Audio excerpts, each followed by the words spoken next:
عثمان، یہ آپ کا ذاتی نام ہے، اور یہ نام صحابہ میں بڑا مقبول نام ہے، بڑے عظیم صحابہ اس نام کے ہوئے۔ حضرت عثمان بن مظعون رضی اللہ تعالیٰ عنہ، انہوں نے حبشہ بھی ہجرت کی ہے، بدر میں شریک ہوئے ہیں، پہلے صحابی ہیں جن کو جنت البقیع میں دفن کیا گیا۔ تو اگر آپ سے کوئی پوچھے کہ بھائی جنت البقیع میں پہلا صحابی کون سا دفن ہوا، تو عثمان بن مظعون، عفانی عثمان بن مظعون، حضور صلی اللہ علیہ وسلم نے ان کی پیشانی کو بوسہ دیا اور یہ فرمایا رحمک اللہ یا عثمان ما اصبت من الدنیا ولا اصابت منک۔ تو حضور کی زبان مبارک سے لفظ عثمان ادا ہوا۔ میں آپ کو بتا رہا ہوں کہ عثمان نام جو ہے کہ بڑے عظیم صحابہ کا نام ہے، اس لیے شیطان آپ کو وسوسہ نہ ڈالے۔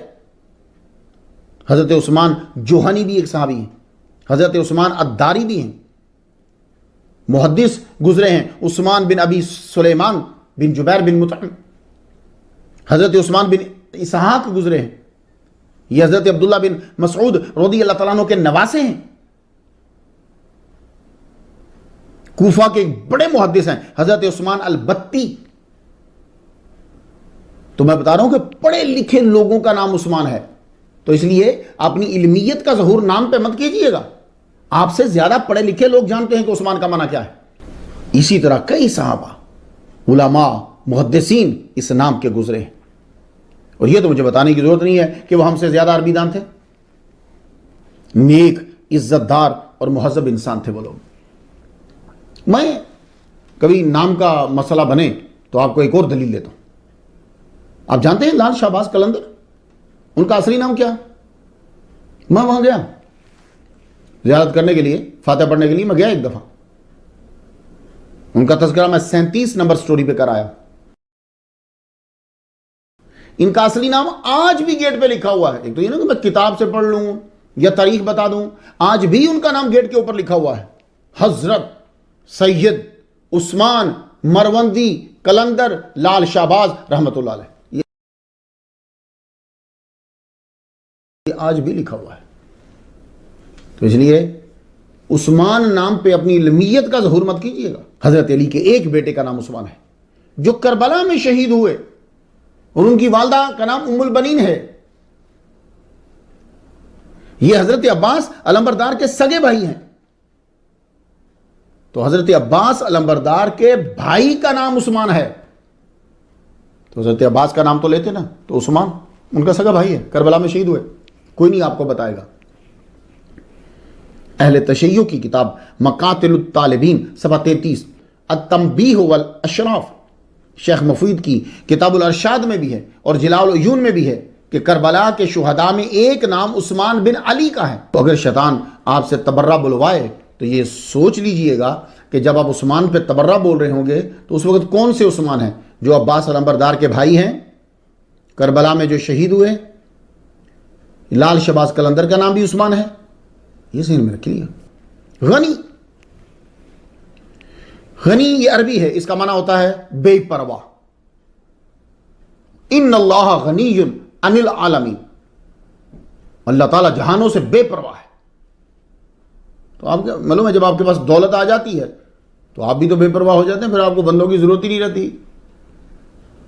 تو غنی ہم استعمال کرتے ہیں جس کے پاس کثرت مال ہے، یہ بھی قرآن مجید نے بیان کیا ہے۔ سورۃ الفاتر آیت نمبر 15، یا ایھا الناس انتم الفقراء الی اللہ واللہ هو الغنی الحمید۔ ایک نکتہ بتاتا ہوں میں آپ قرآن مجید میں پڑھیں گے نا تو جب بھی زیادہ تر غنی آئے گا تو اللہ تعالیٰ کا صفاتی ناموں میں سے ایک نام حمید ساتھ آتا ہے، غنی حمید، یہ زیادہ آتا ہے۔ سورہ محمد آیت نمبر 38، اس میں تو واضح مطلب بیان کر دیا کہ غنی کا مطلب واضح طور پہ کیا ہے۔ وَمَن يَبْخَلْ فَإِنَّمَا يَبْخَلُ عَن نَفْسِهِ وَاللَّهُ الْغَنِيُّ وَأَنْتُمُ الْفُقَرَاءُ، وَاللَّهُ الْغَنِيُّ وَأَنْتُمُ الْفُقَرَاءُ۔ اب سمجھ آ گئی؟ وہ ترجمہ نہ بھی کرے تو آپ کو معلوم ہو گیا غنی کا معنی کیا ہے، وَأَنْتُمُ الْفُقَرَاءُ، اللہ غنی ہے، تم فقیر ہو، تم محتاج ہو۔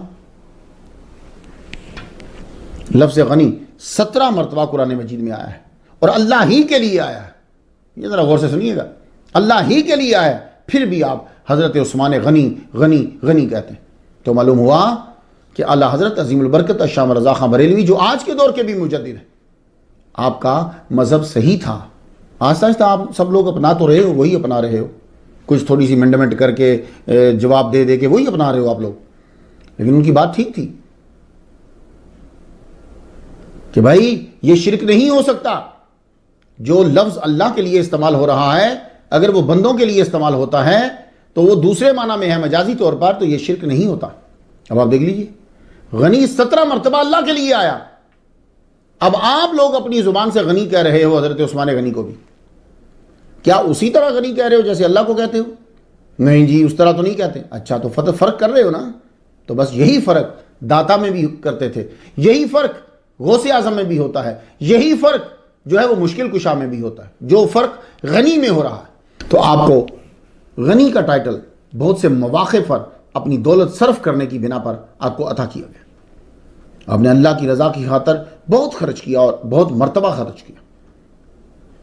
آپ نے جیش اسرا میں اتنا چندہ دیا کہ حضور صلی اللہ علیہ وآلہ وسلم نے فرمایا اے اللہ میں عثمان سے راضی ہوں. حضرت عثمان غنی رضی اللہ تعالیٰ عنہ کے والد گرامی کا نام عفان ہے.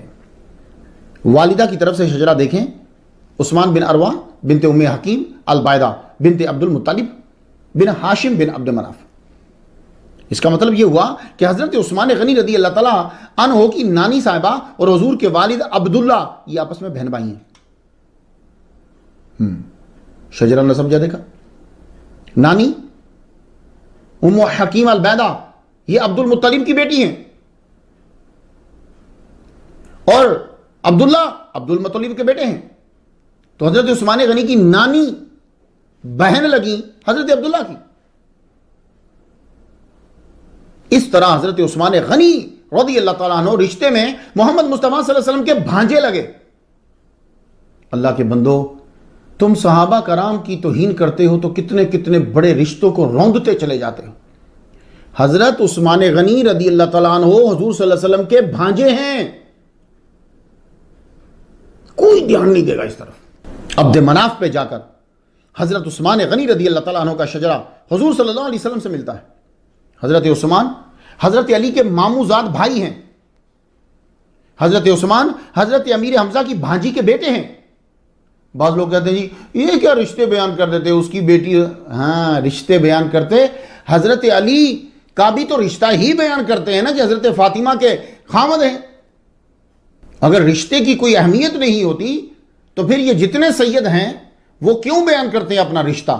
یہ ہمارا رشتہ امام حسن سے ملتا ہے, ہمارا رشتہ امام حسین سے ملتا ہے. رشتہ ہی تو ہے, یہ نسبت ہی تو ہے جس کی وجہ سے درجہ بلند ہو جاتا ہے. حضرت علی رضی اللہ تعالیٰ عنہ نے فرمایا آپ ابو بکر اور عمر رضی اللہ تعالیٰ عنہ کی بنسبت حضرت محمد صلی اللہ علیہ وآلہ وسلم کے زیادہ قریبی رشتہ دار ہیں. یہ حضرت عثمان غنی سے کہا کیونکہ آپ حضور سے چوتھے دادا پہ جا ملتے ہیں. حضرت عثمان بن عفان بن ابی العاص بن امیہ بن عبد شمس بن عبد مناف, حضرت محمد صلی اللہ علیہ وسلم بن عبداللہ بن عبد المطلب بن ہاشم بن عبد مناف. آپ کے والد عفان بنو امیہ سے تھے, کامیاب تاجر تھے. آپ کا نکاح ہوا عروہ بنت قریش سے. اللہ نے 576 عیسوی میں ایک بیٹا عطا فرمایا, نام رکھا عثمان. حضرت عثمان غنی رضی اللہ تعالیٰ عنہ کی ولادت طائف میں ہوئی ہے. دولت کی فراوانی تھی. آپ کو لکھنا پڑھنا سکھایا گیا. طبقات ابن سعد میں یوں ہے تزوجہا عفان بن ابی العاص بن امیہ فولدت لہو عثمان و آمینہ. تو آپ کی شادی ہوئی تو ایک لڑکا اور ایک لڑکی پیدا ہوئی. آپ کے والد گرامی کا انتقال جلدی ہو گیا. آپ کو وراثت میں بہت دولت ملی. آپ طائف سے مکہ آ گئے. آپ کے والد صاحب کا کپڑے کا کاروبار تھا. آپ بڑے زبردست تاجر تھے. تو حضرت عثمان غنی رضی اللہ تعالیٰ عنہ نے اسی ہی کام کو سنبھالا. ابن جوزی کا کہنا ہے کہ ابھی دار ارقم میں مسلمانوں کا خفیہ تربیتی اجتماع شروع نہیں ہوا تھا تو آپ اسلام قبول کر چکے تھے. میری تحقیق یہ ہے کہ چوتھے نمبر پر آپ نے اسلام قبول کیا ہے. اس کا مطلب یہ ہوا کہ حضرت ابو ذر غفاری رضی اللہ تعالیٰ عنہ سے بھی پہلے آپ نے اسلام قبول کیا. آپ اپنی خالہ سعدی بنت قریظ ان کے گھر میں بیٹھے ہوئے تھے, تو وہاں حضور صلی اللہ علیہ وآلہ وسلم کا تذکرہ انہوں نے کیا, آپ کی خالہ نہیں کیا. کہ آپ پر وحی اترتی ہے, ان کے دین میں خیر ہے, ان کا حکم ماننا کامیابی ہے. یہ باتیں جب آپ نے اپنی خالہ سے سنی تو آپ کے دل پہ اثر ہوا, پھر آپ انہی کے متعلق جو ہے وہ سوچنے لگ گئے. تو آخر آپ نے اپنی ان سوچوں کا تذکرہ حضرت ابوبکر صدیق رضی اللہ تعالیٰ عنہ سے کیا. وہ تو تب اسلام قبول کر چکے تھے. تو حضرت عثمان غنی رضی اللہ تعالیٰ عنہ نے جب تذکرہ حضرت ابوبکر صدیق رضی اللہ تعالیٰ عنہ سے کیا تو اب آپ لے کر گئے یا بات کر رہے تھے تو حضور آ گئے, تو آپ نے اسلام جو ہے وہ قبول کر لیا. تو سابقون الاولون جو ہیں ان میں سے ان کا نام جو ہے چوتھے نمبر پر آتا ہے. اسد الغامہ تیسری جلد ہے, صفحہ 376 ہے. خود عثمان غنی فرماتے ہیں میں اسلام قبول کرنے والا چوتھا ہوں. تاریخ دمشق 39ویں اس کی جلد ہے اور 26واں صفحہ ہے اس کا. آپ نے اسلام جب قبول کر لیا تو چوتھے آپ بنے, یعنی حضرت ابوبکر صدیق, حضرت زید بن حارثہ دوسرے, حضرت علی تیسرے اور چوتھے حضرت عثمان غنی رضی اللہ تعالیٰ. آپ نے اسلام قبول کیا تو آپ کے چچا حکم بن ابی العاص بہت غصہ ہوئے, پکڑ کر رسی سے باندھ دیا اور کمرہ میں بند کر دیا اور فرمایا جب تک نیا دین نہ چھوڑو گے ہم تم کو نہ چھوڑیں گے. آپ نے فرمایا چچا یہ بھول جاؤ, جسم کے ٹکڑے ٹکڑے کر دو, جسم سے روح نکل سکتی ہے, دل سے ایمان نہیں نکل سکتا. آخر چچا نے استقلال دیکھا, استقامت دیکھی تو اپنی ضد کو چھوڑ دیا, آزاد کر دیا.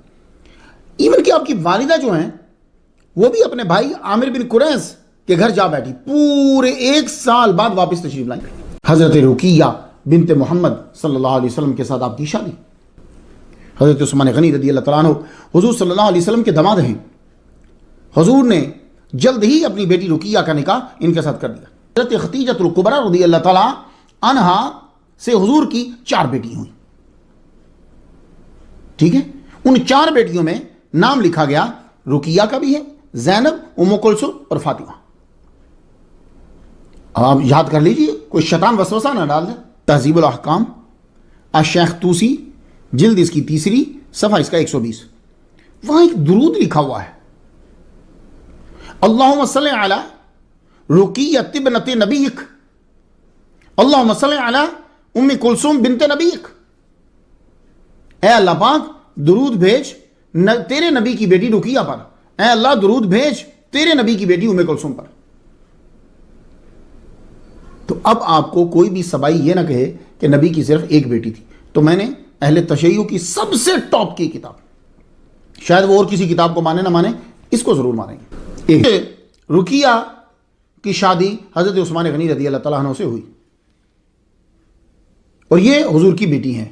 اب اس کے علاوہ جو کوئی کچھ کہے گا وہ شیطان کے سحر میں ہے, جادو میں.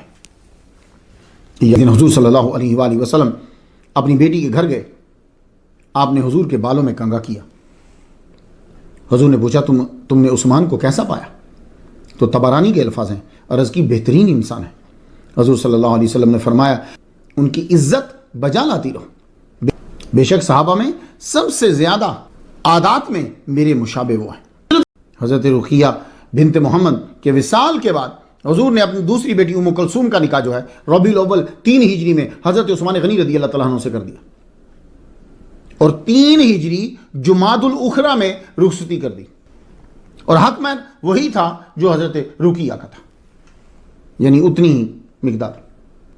اب ایک روایت سن لو اور کتابیں بھی سن لو.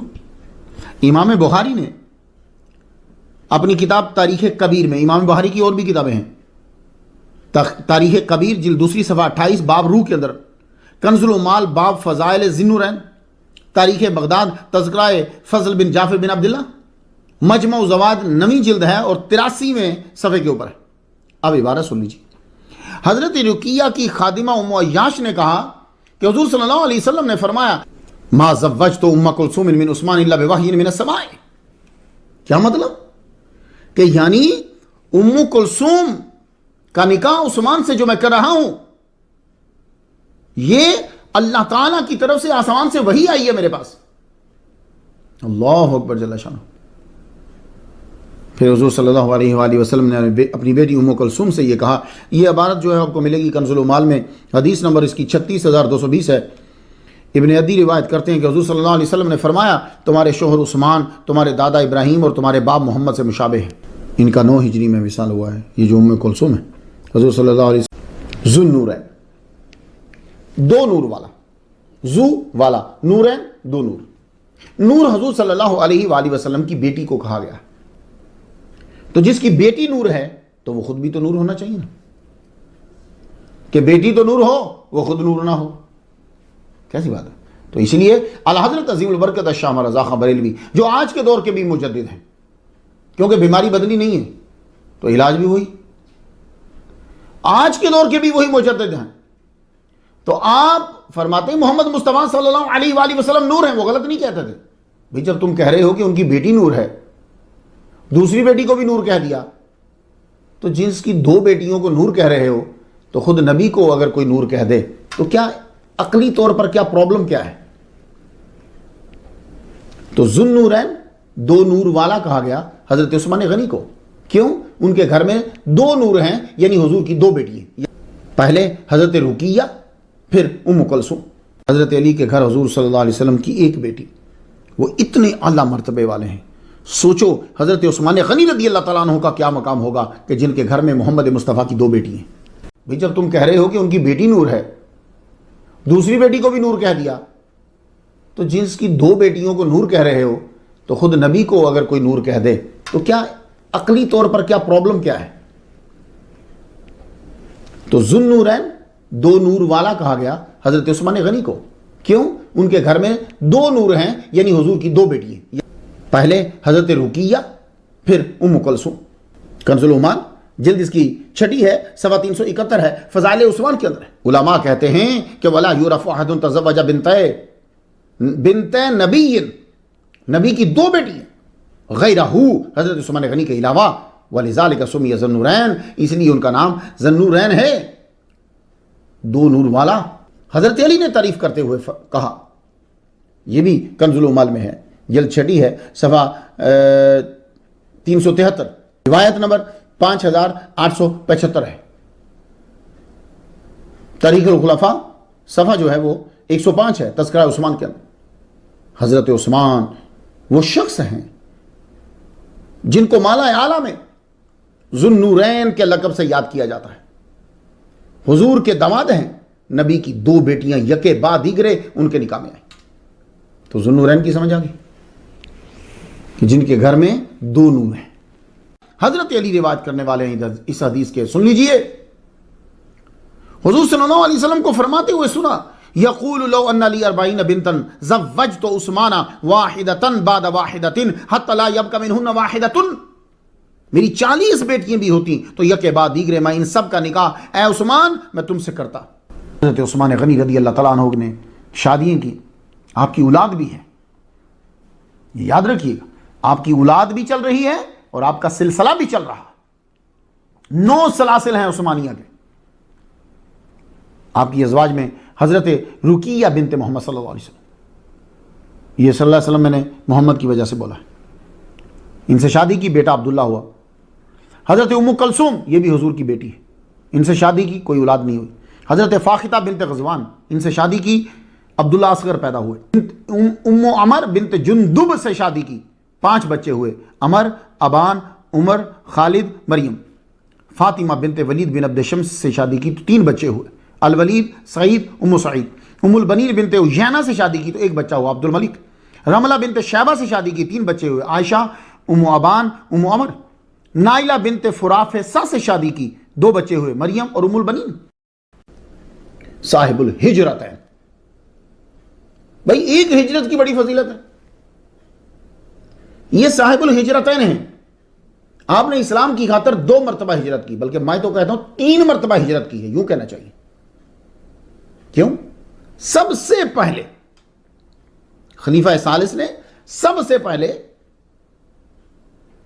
حبشہ کی طرف ہجرت کی. اس چھوٹے سے گروپ کے آپ سربراہ تھے. پھر افواہ پھیلی کہ سب نے اسلام قبول کر لیا، تو آپ واپس آئے، لیکن افواہ تھی وہ صرف.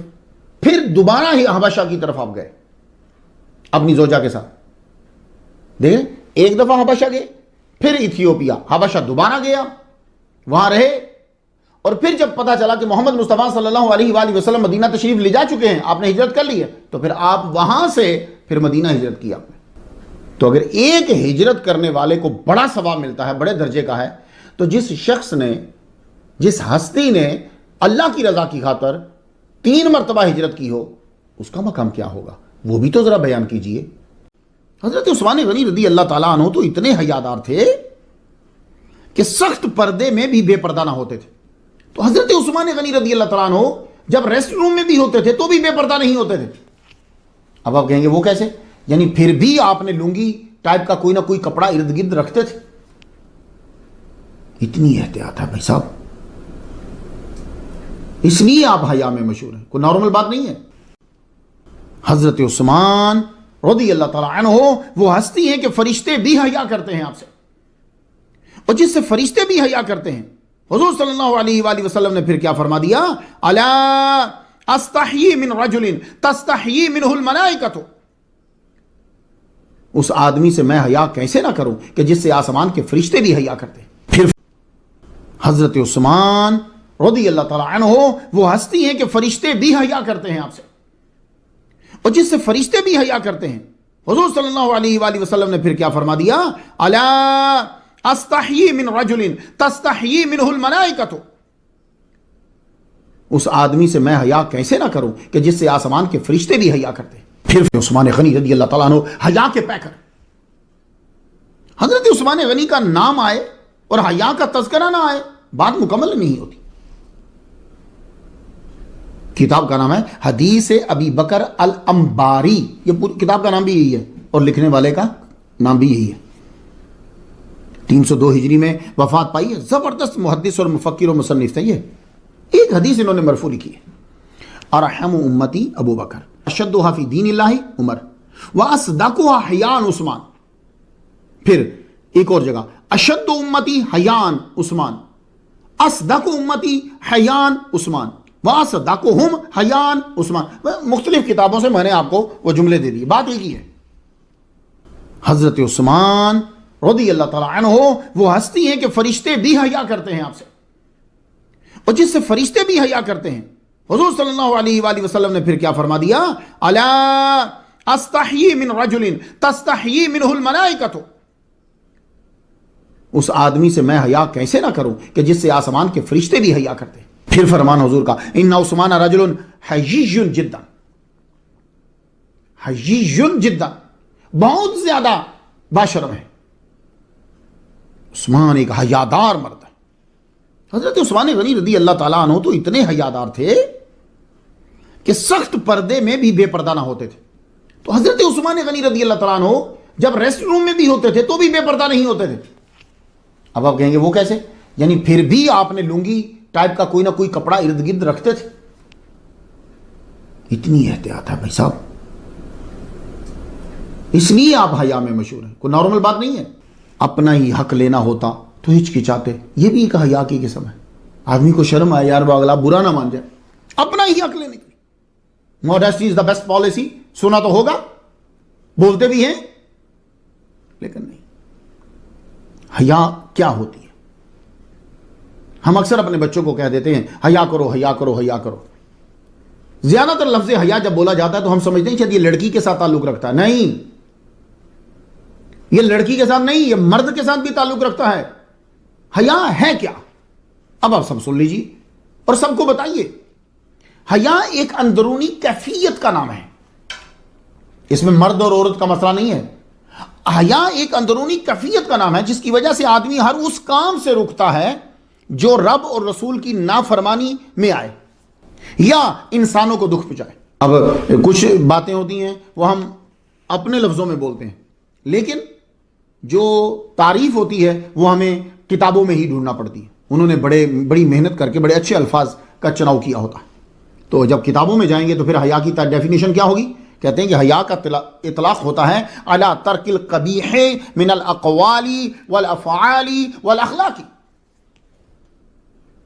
بات، عمل، عادت، ان میں سے جو بری ہے اس کو چھوڑ دینا۔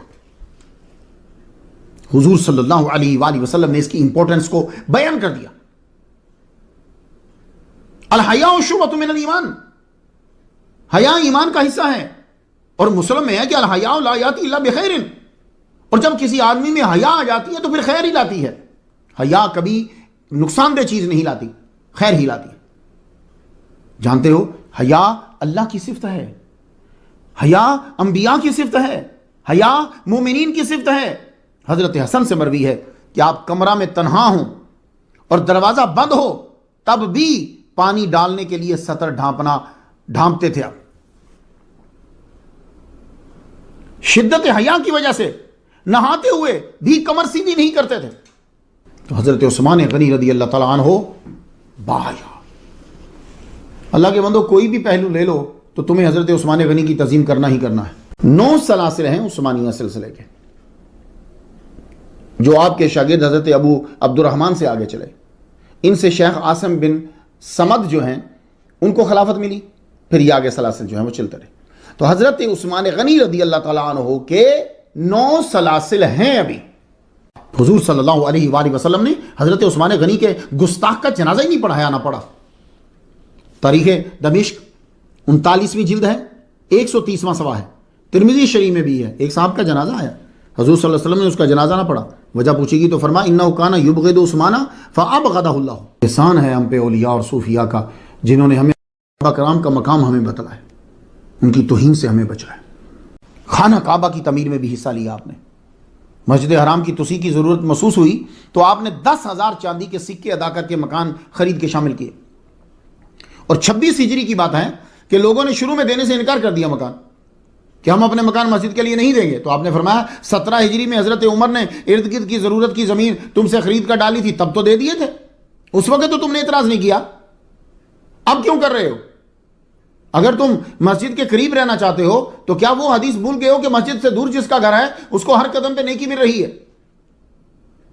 تو آپ نے مالکان کو مکانات کی قیمت دی اور مسجد حرام کی توسیع کی۔ اب یہاں کچھ اعتراضات کی لسٹ میں لکھ دیں گے، انہوں نے زبردستی مکان لے لیے، مکان لے کے مسجد میں شامل کر دیے، اگلے کا نالج کوئی نہیں ہے، اس نے مان لینا ہے۔ مسلمانوں دیکھو، تم لوگ ٹماٹروں کو بڑا دیکھتے ہو، پھل لیتے ہو تو دیکھتے ہو، سبزی لیتے ہو تو دیکھتے ہو، یہ سبزی جو لے رہے ہو گروسری ایک ہنڈی ہی تو بنے گی، ایک ٹائم کا تمہارے پیٹ کو پالے گی، بھرے گی بس، ٹھیک ہے؟ تو ایک ٹائم کی بھوک مٹانے کے لیے تو تم اتنا واچ کرتے ہو، دیکھتے ہو، تو یار یہ ایمان تو مرنے کے بعد بھی ساتھ جائے گا یار، اس میں کیوں نہیں غور کرتے؟ اس پہ کیوں نہیں؟ کتابیں ہیں، پڑھو۔ میں آپ کو اب مثال دیتا ہوں، آپ لوگ آج کے دور میں تو امریکہ کو ہی سب مانتے ہیں نا، ٹھیک ہے؟ میں یہاں ارونگ میں رہتا ہوں نا، امریکہ میں، میری مسجد کے سامنے مسلح ہے، ابھی مسجد تو بنی نہیں، تو اس کے سامنے 183 گزرتا ہے، اس کو فری وے کہتے ہیں، یہاں ہمارے پاکستان میں تو موٹر وے کہتے ہیں، یہ فری وے گزرتا ہے۔ اب انہوں نے اس کو بڑا کرنا تھا، فری وے کو، فری وے چھوٹا ہے اسے بڑا کرنا تھا، پل بنانے تھے، بڑا کرنا تھا، تو ارد گرد کیا آ رہا تھا؟ دکانیں آ رہی تھی، کنوینئنس سٹورز آ رہے تھے، چیزیں آ رہی تھی کچھ، انہوں نے جا کر کیا کیا کہ پرائس دی، انہوں نے جا کر کہ آپ یہ پیسے لو، یہ اس وقت جو مارکیٹ کا ریٹ چل رہا ہے یہ پیسے ہیں، آپ یہ گورنمنٹ کو بیچ دو۔ اس بندے کے پاس کوئی اختیار نہیں ہے، اس کو ہر صورت میں وہ دکان اور وہ زمین بیچنی ہے، ہر صورت۔ اگر وہ پیسے لے کے دے دیتا ہے تو گورنمنٹ اسے کچھ نہیں کہے گی، اگر وہ نہیں لیتا گورنمنٹ پھر بھی لے لے گی۔ کیا کہتے ہیں آپ لوگ؟ اور یہ سیم صورتحال جو ہے وہ ہر ملک میں ہے۔ یار تم لوگ انہی چیزوں پر عمل کرتے ہو جو چیزیں حضرت عثمان غنی کر رہے ہیں، تو جب تم کرتے ہو تو اعتراض نہیں ہے، اور جب وہ اللہ رسول کے لیے کر رہے ہیں تو اعتراض کی لسٹ لمبی ہو رہی ہے۔ آج تک مسجد نبوی میں جتنے لوگ نماز ادا کر رہے ہیں، مسجد حرام میں جو لوگ نماز ادا کر رہے ہیں، اس کا پرسنٹیج حضرت عثمان غنی کے نام اعمال میں بھی جا رہا ہے۔ ہم لوگوں کی تو اپنی نمازیں پتہ نہیں قبول ہیں کہ نہیں قبول، لیکن جن کی قبول ہوتی ہیں ان کی نمازوں سے بھی قیامت تک حصہ حضرت عثمان غنی رضی اللہ تعالیٰ عنہ کے نام اعمال میں جا رہا ہے۔ مسجد بنانے کے جتنے فضائل ہیں اب سارے یاد کرو، یہاں کیوں نہیں لگاتے؟ اس میں حضرت عثمان غنی رضی اللہ تعالیٰ عنہ کا کتنا حصہ ہے؟ یہ جو مسجد نبوی ہے نا، اس کی جگہ کا تعین جو ہے وہ اونٹنی نے کیا ہے، حضور صلی اللہ علیہ وسلم کی اونٹنی نے اس جگہ کا تعین کیا ہجرت کے وقت. اور یہ زمین سہل و سہیل رضی اللہ تعالیٰ عنہما ان کی تھی.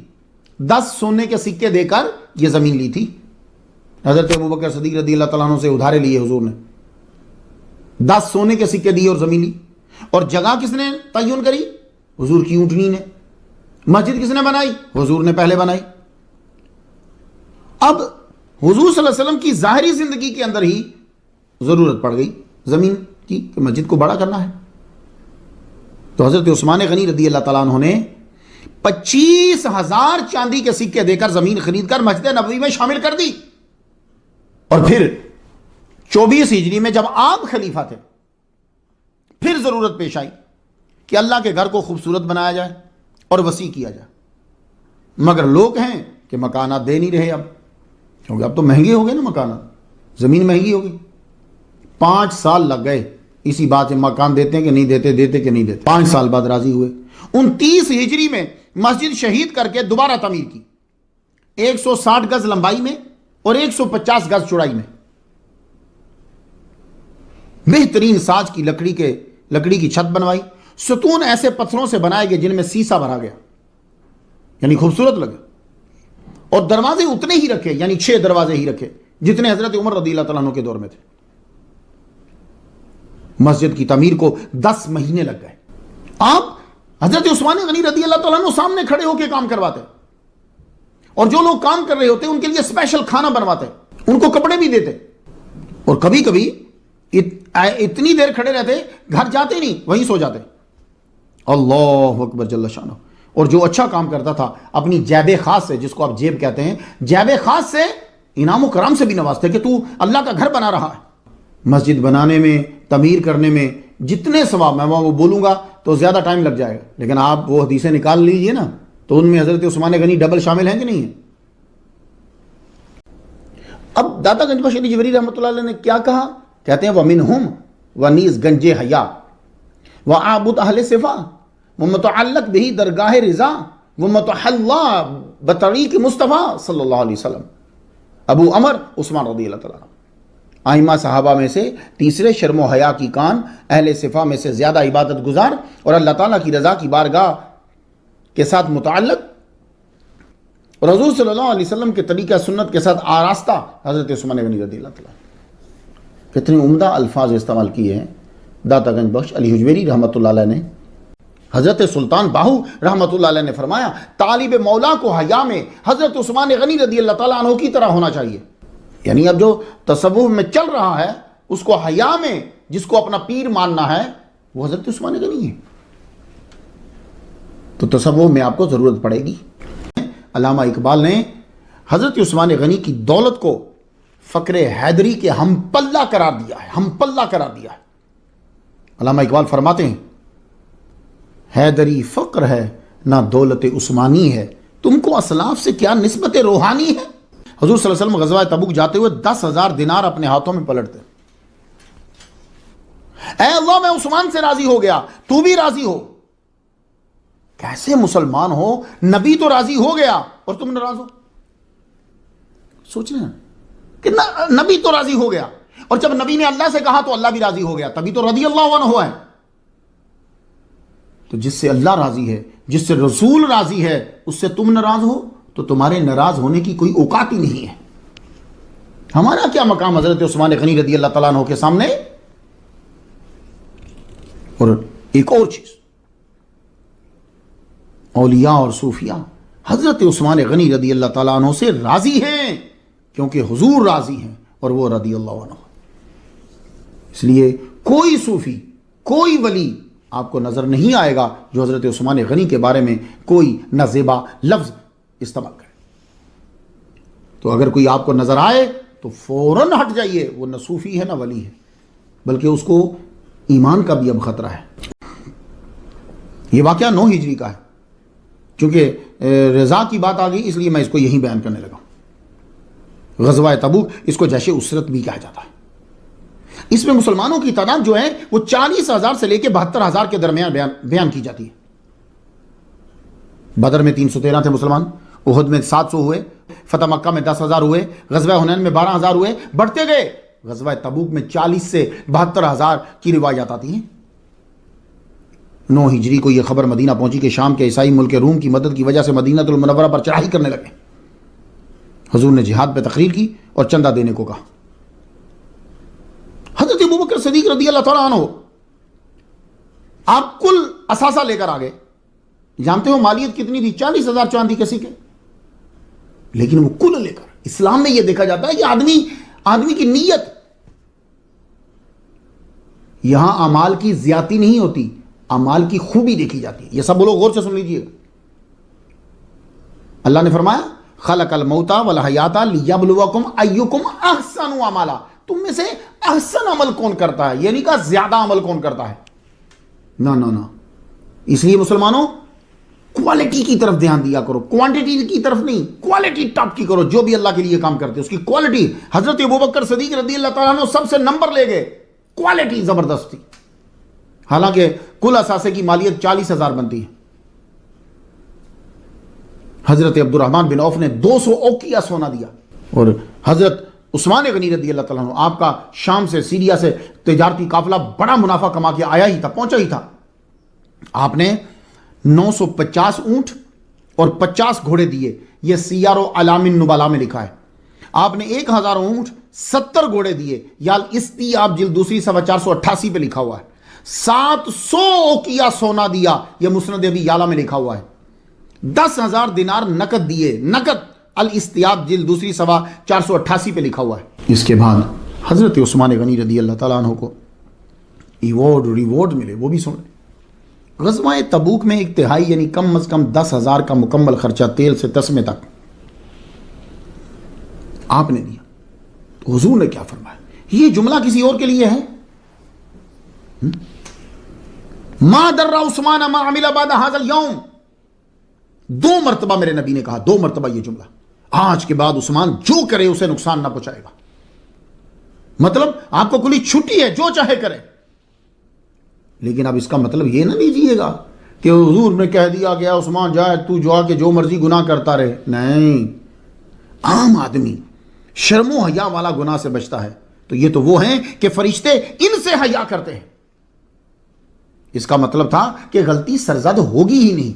ما علی عثمان ما عمل بعد ھذا، ما علی عثمان ما عمل بعد ھذا، یہ بھی ترجمہ کیا جاتا ہے کہ بڑا عمل نہیں بھی کیا تو ان کے لیے کوئی نقصان نہیں ہے، آج جو انہوں نے عمل کر دیا۔ مسلمانوں ان جملوں پہ بھی تو غور کرو۔ سبائیوں نے جو اپنی تاریخوں میں یاوہ گوئی کر دی، وہ اب لوگ اب کتابوں میں بیان کرنے لگے۔ دوسرا تمغہ رضا یہ عطا ہوا آپ کو۔ 9 ہجری میں حضور صلی اللہ علیہ وسلم غزوہ تبوک جاتے ہوئے 10,000 دینار اپنے ہاتھوں میں پلٹتے۔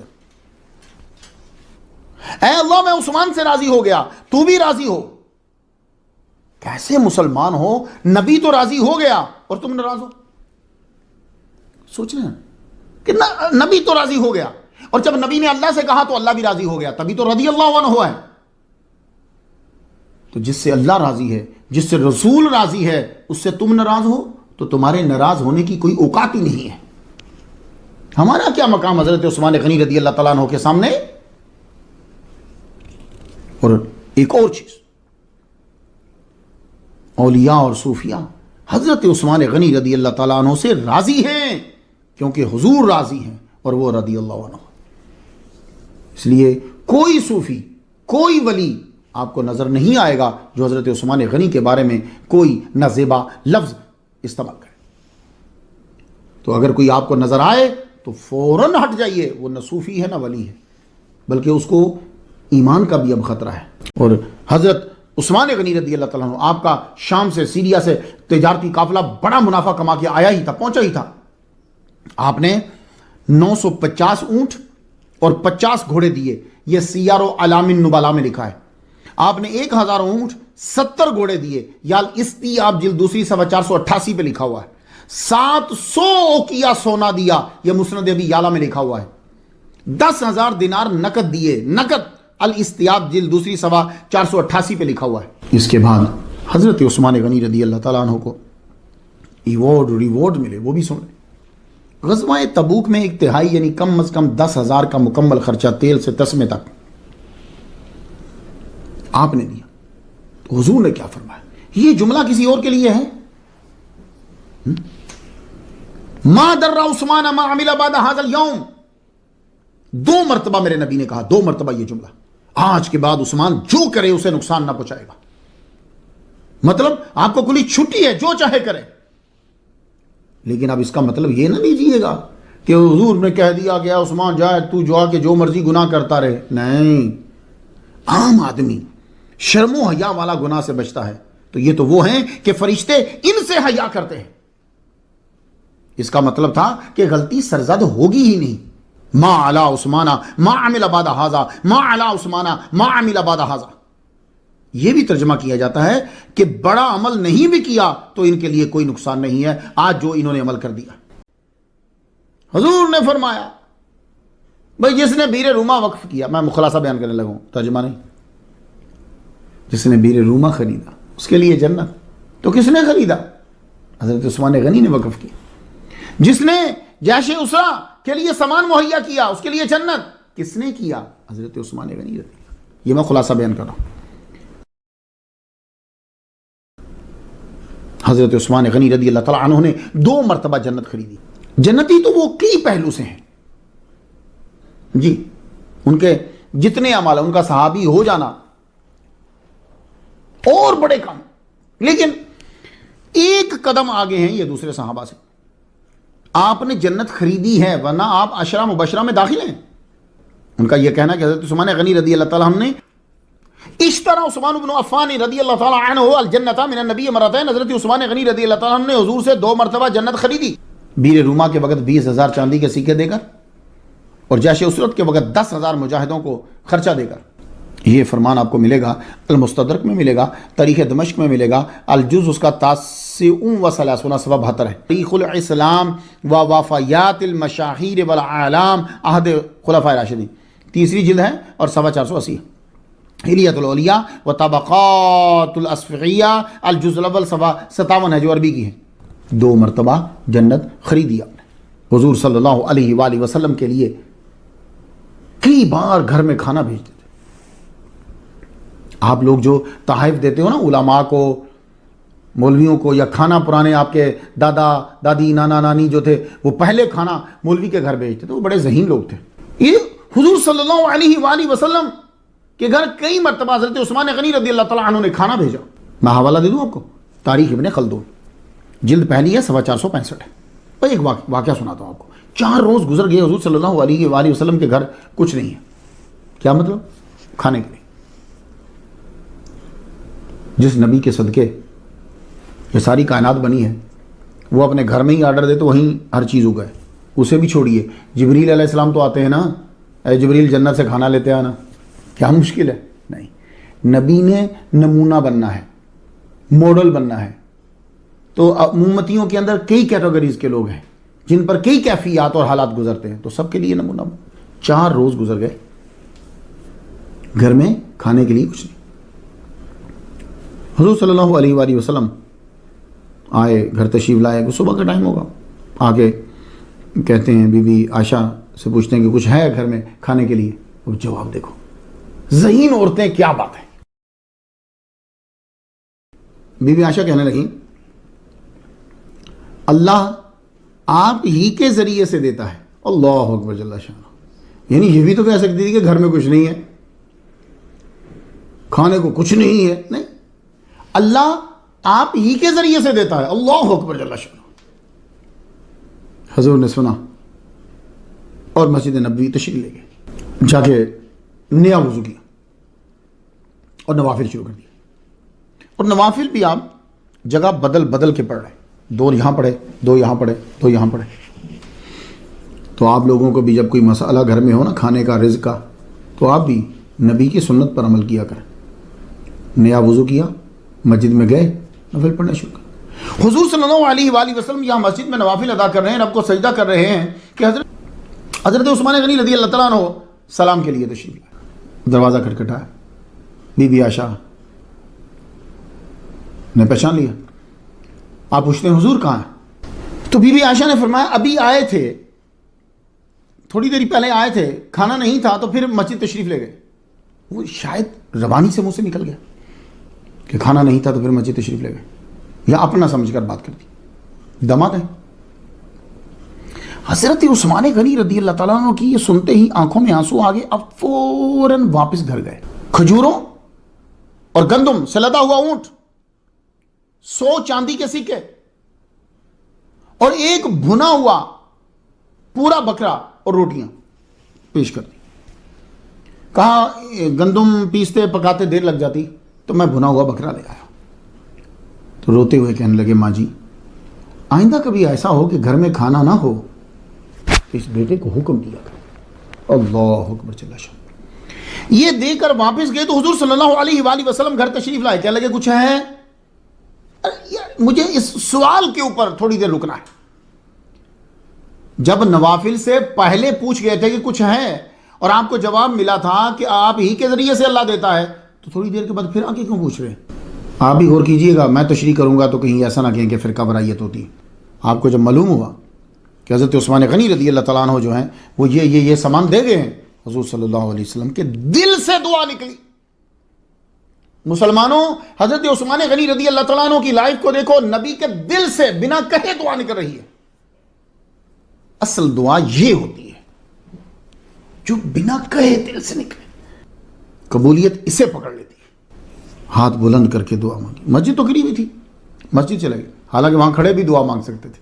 مسجد نبوی میں مسجد میں جا کر دعا کی، اے اللہ میں عثمان سے راضی ہو گیا، آپ بھی راضی ہو جائیں. حضور جس سے راضی ہوں اس سے ہر مسلمان کا راضی ہونا ضروری ہے، ورنہ توہین رسول ہے. ابھی ان کو ملے، اس کے بعد حضرت عثمان غنی رضی اللہ تعالیٰ عنہ کا رابطہ ہوا سرداروں کے ساتھ. آپ نے بتایا کہ یہ خط ہے حضور کا. پھر انہوں نے سب نے کہا کہ آپ طواف کر لو، محمد کو اجازت نہیں. پھر بھی ہٹ دھرمی، آپ طواف کر لو، محمد کو اجازت نہیں. تو آپ نے فرمایا حضور کے بنا طواف تو کجا، میں تو دیکھوں گا بھی نہیں قبلے کی طرف. ان کو اس بات پہ غصہ آ گیا. یہ کیا کہ ہم ایک چیز دے رہے ہیں تو یہ ہماری بات نہیں مان رہے. پکڑ کے بند کر دیا. کہتے ہیں کہ جو ہی آپ کعبہ کے قریب پہنچے تو آپ نے اپنے چہرے کے اوپر کپڑا ڈال لیا. کپڑا ڈال کر پھر کعبے کے پاس سے گزرے کہ کہیں سرکار کے بنا میری نظر کعبہ کے اوپر نہ پہنچ جائے. اللہ اکبر جل شانہ.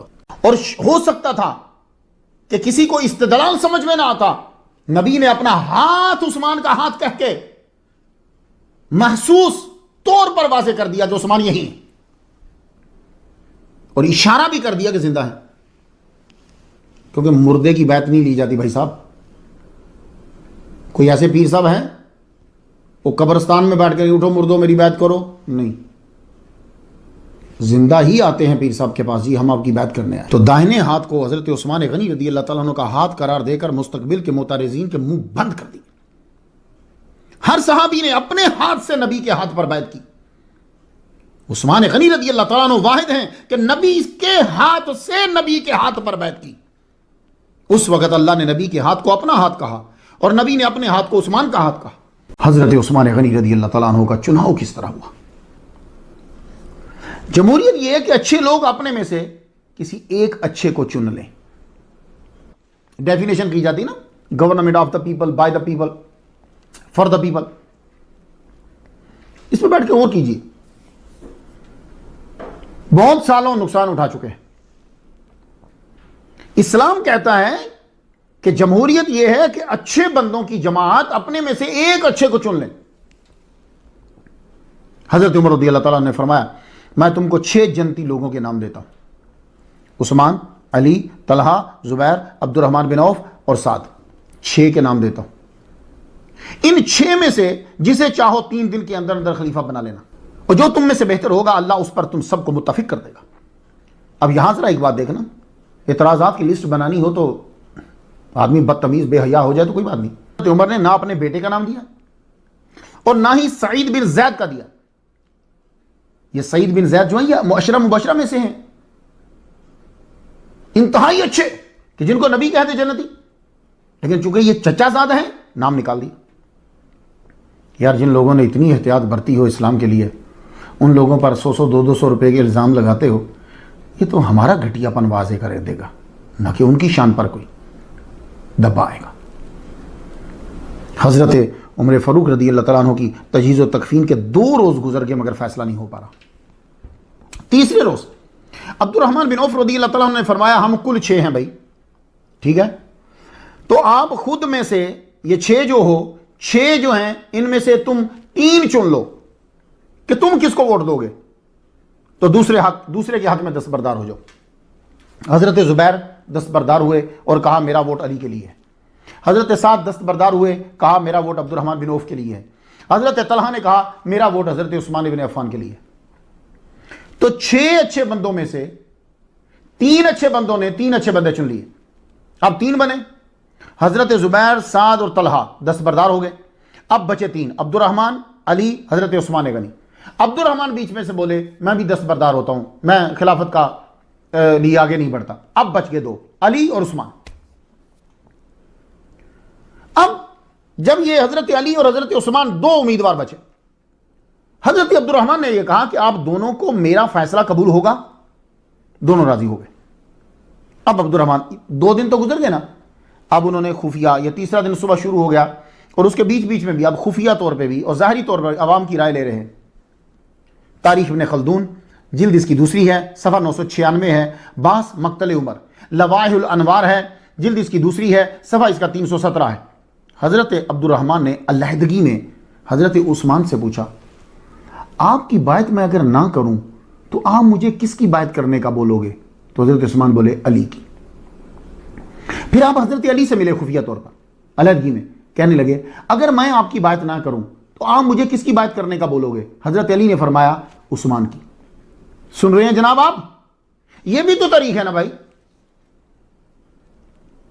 تو ٹماٹر کی جب لینے گئے خریداری میں ہم نے ٹماٹروں کو واچ کیا، لیکن جب تاریخ میں یاوا گوئییں لکھی ہوئی تھی تو ہم نے اس میں سے یاوا گوئییں لے لی، وہاں کیوں نہیں واچ کیا؟ کیا صحابہ کی عزت جو ہے وہ ٹماٹروں سے بھی نیچے ہے؟ حضرت علی کہہ رہے ہیں کہ میں کہوں گا کہ تم حضرت عثمان کی بات کرو. سب کو مسجد نبوی میں جمع کر لیا. یہ عصر سے پہلے کی بات ہے. سب کو جمع کیا. عبد الرحمن نے حضرت علی سے کہا اب کتاب اللہ، سنت رسول اللہ اور سنت الشیخین کی پابندی پہ عہد کرتے ہیں. اس وقت پتہ نہیں کیا آیا یا اللہ کی طرف سے تھا، آپ خاموش ہو گئے. یہ آپ کی احتیاط تھی کہ اللہ، رسول، شیخین ان کی سنت پر یعنی انہی کے لا کو لے کے چلیں گے. آپ خاموش ہو گئے. سید عبد القادر گیلانی غوث پاک جنہیں کہا جاتا ہے، وہ الغنیہ کے باب 10 پہ لکھتے ہیں کہ آپ نے فرمایا معلوم نہیں کہ کر پاؤں گا. تو عبد الرحمن حضرت عثمان غنی سے پھر پوچھتے ہیں آپ کتاب اللہ، سنت رسول اللہ اور سنت الشیخین اس پر عمل کریں گے؟ آپ نے کہا ہاں میں عمل کروں گا. طبقات ابن سعد، ذکر ہجرت عثمان، البدایہ والنہایہ 7ویں جلد صفحہ 147، سنن کبریٰ بائہقی جلد 8ویں صفحہ 150، المصنف عبد الرزاق جلد 5ویں صفحہ 478 اور بخاری شریف. بخاری کے تو یہ الفاظ ہیں ان علی بایع عثمان بعد عبد الرحمن بن عوف. عبد الرحمن بن عوف، اب آپ تو اعلان کر رہے تھے، آپ نے ہاتھ آگے بڑھا دیا. آپ نے جب بائعت کی تو فوراً حضرت علی نے بائعت کی حضرت عثمان غنی رضی اللہ تعالیٰ عنہ کی. امام احمد بن حنبل رحمۃ اللہ علیہ کا فرمانا ہے کہ 3 روز کی مشاورت سے جس آسانی سے خلافت عثمانی پر صحابہ راضی ہوئے، اس طرح کسی بائعت پہ نہیں ہوئے.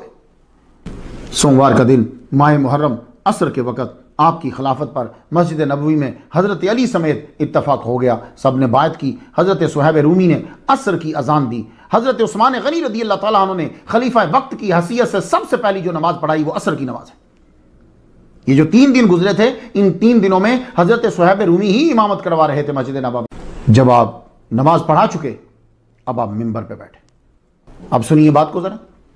آپ نے صدارتی خطبہ دیا، جیسے پوری دنیا میں جہاں پارلیمانی نظام ہے وہاں وزیر اعظم خطبہ دیتا ہے، صدارتی نظام ہے تو صدر دیتا ہے.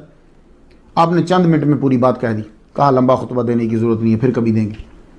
اور منبر پر اس درجے پر بیٹھے جہاں حضور صلی اللہ علیہ وآلہ وسلم بیٹھتے تھے. تو سبائیوں نے بعد میں اسے اچھالا، سادہ لوگوں کو جذباتی بنا کر کہ یہ گستاخی ہے، آپ اس جگہ بیٹھ کے جہاں حضور بیٹھتے تھے. اس طرح تو پھر یہ بھی اعتراض بنانا چاہیے، جی آپ اس مصلی پہ کیوں کھڑے ہوئے جس پہ حضور کھڑے ہوتے تھے؟ یہ کیوں نہیں بنایا اعتراض کرنے والے نے اعتراض؟ لگتا ہے کہ شاید اس کے ذہن میں آ گیا ہوگا کہ کہیں وہ پھنسے گا۔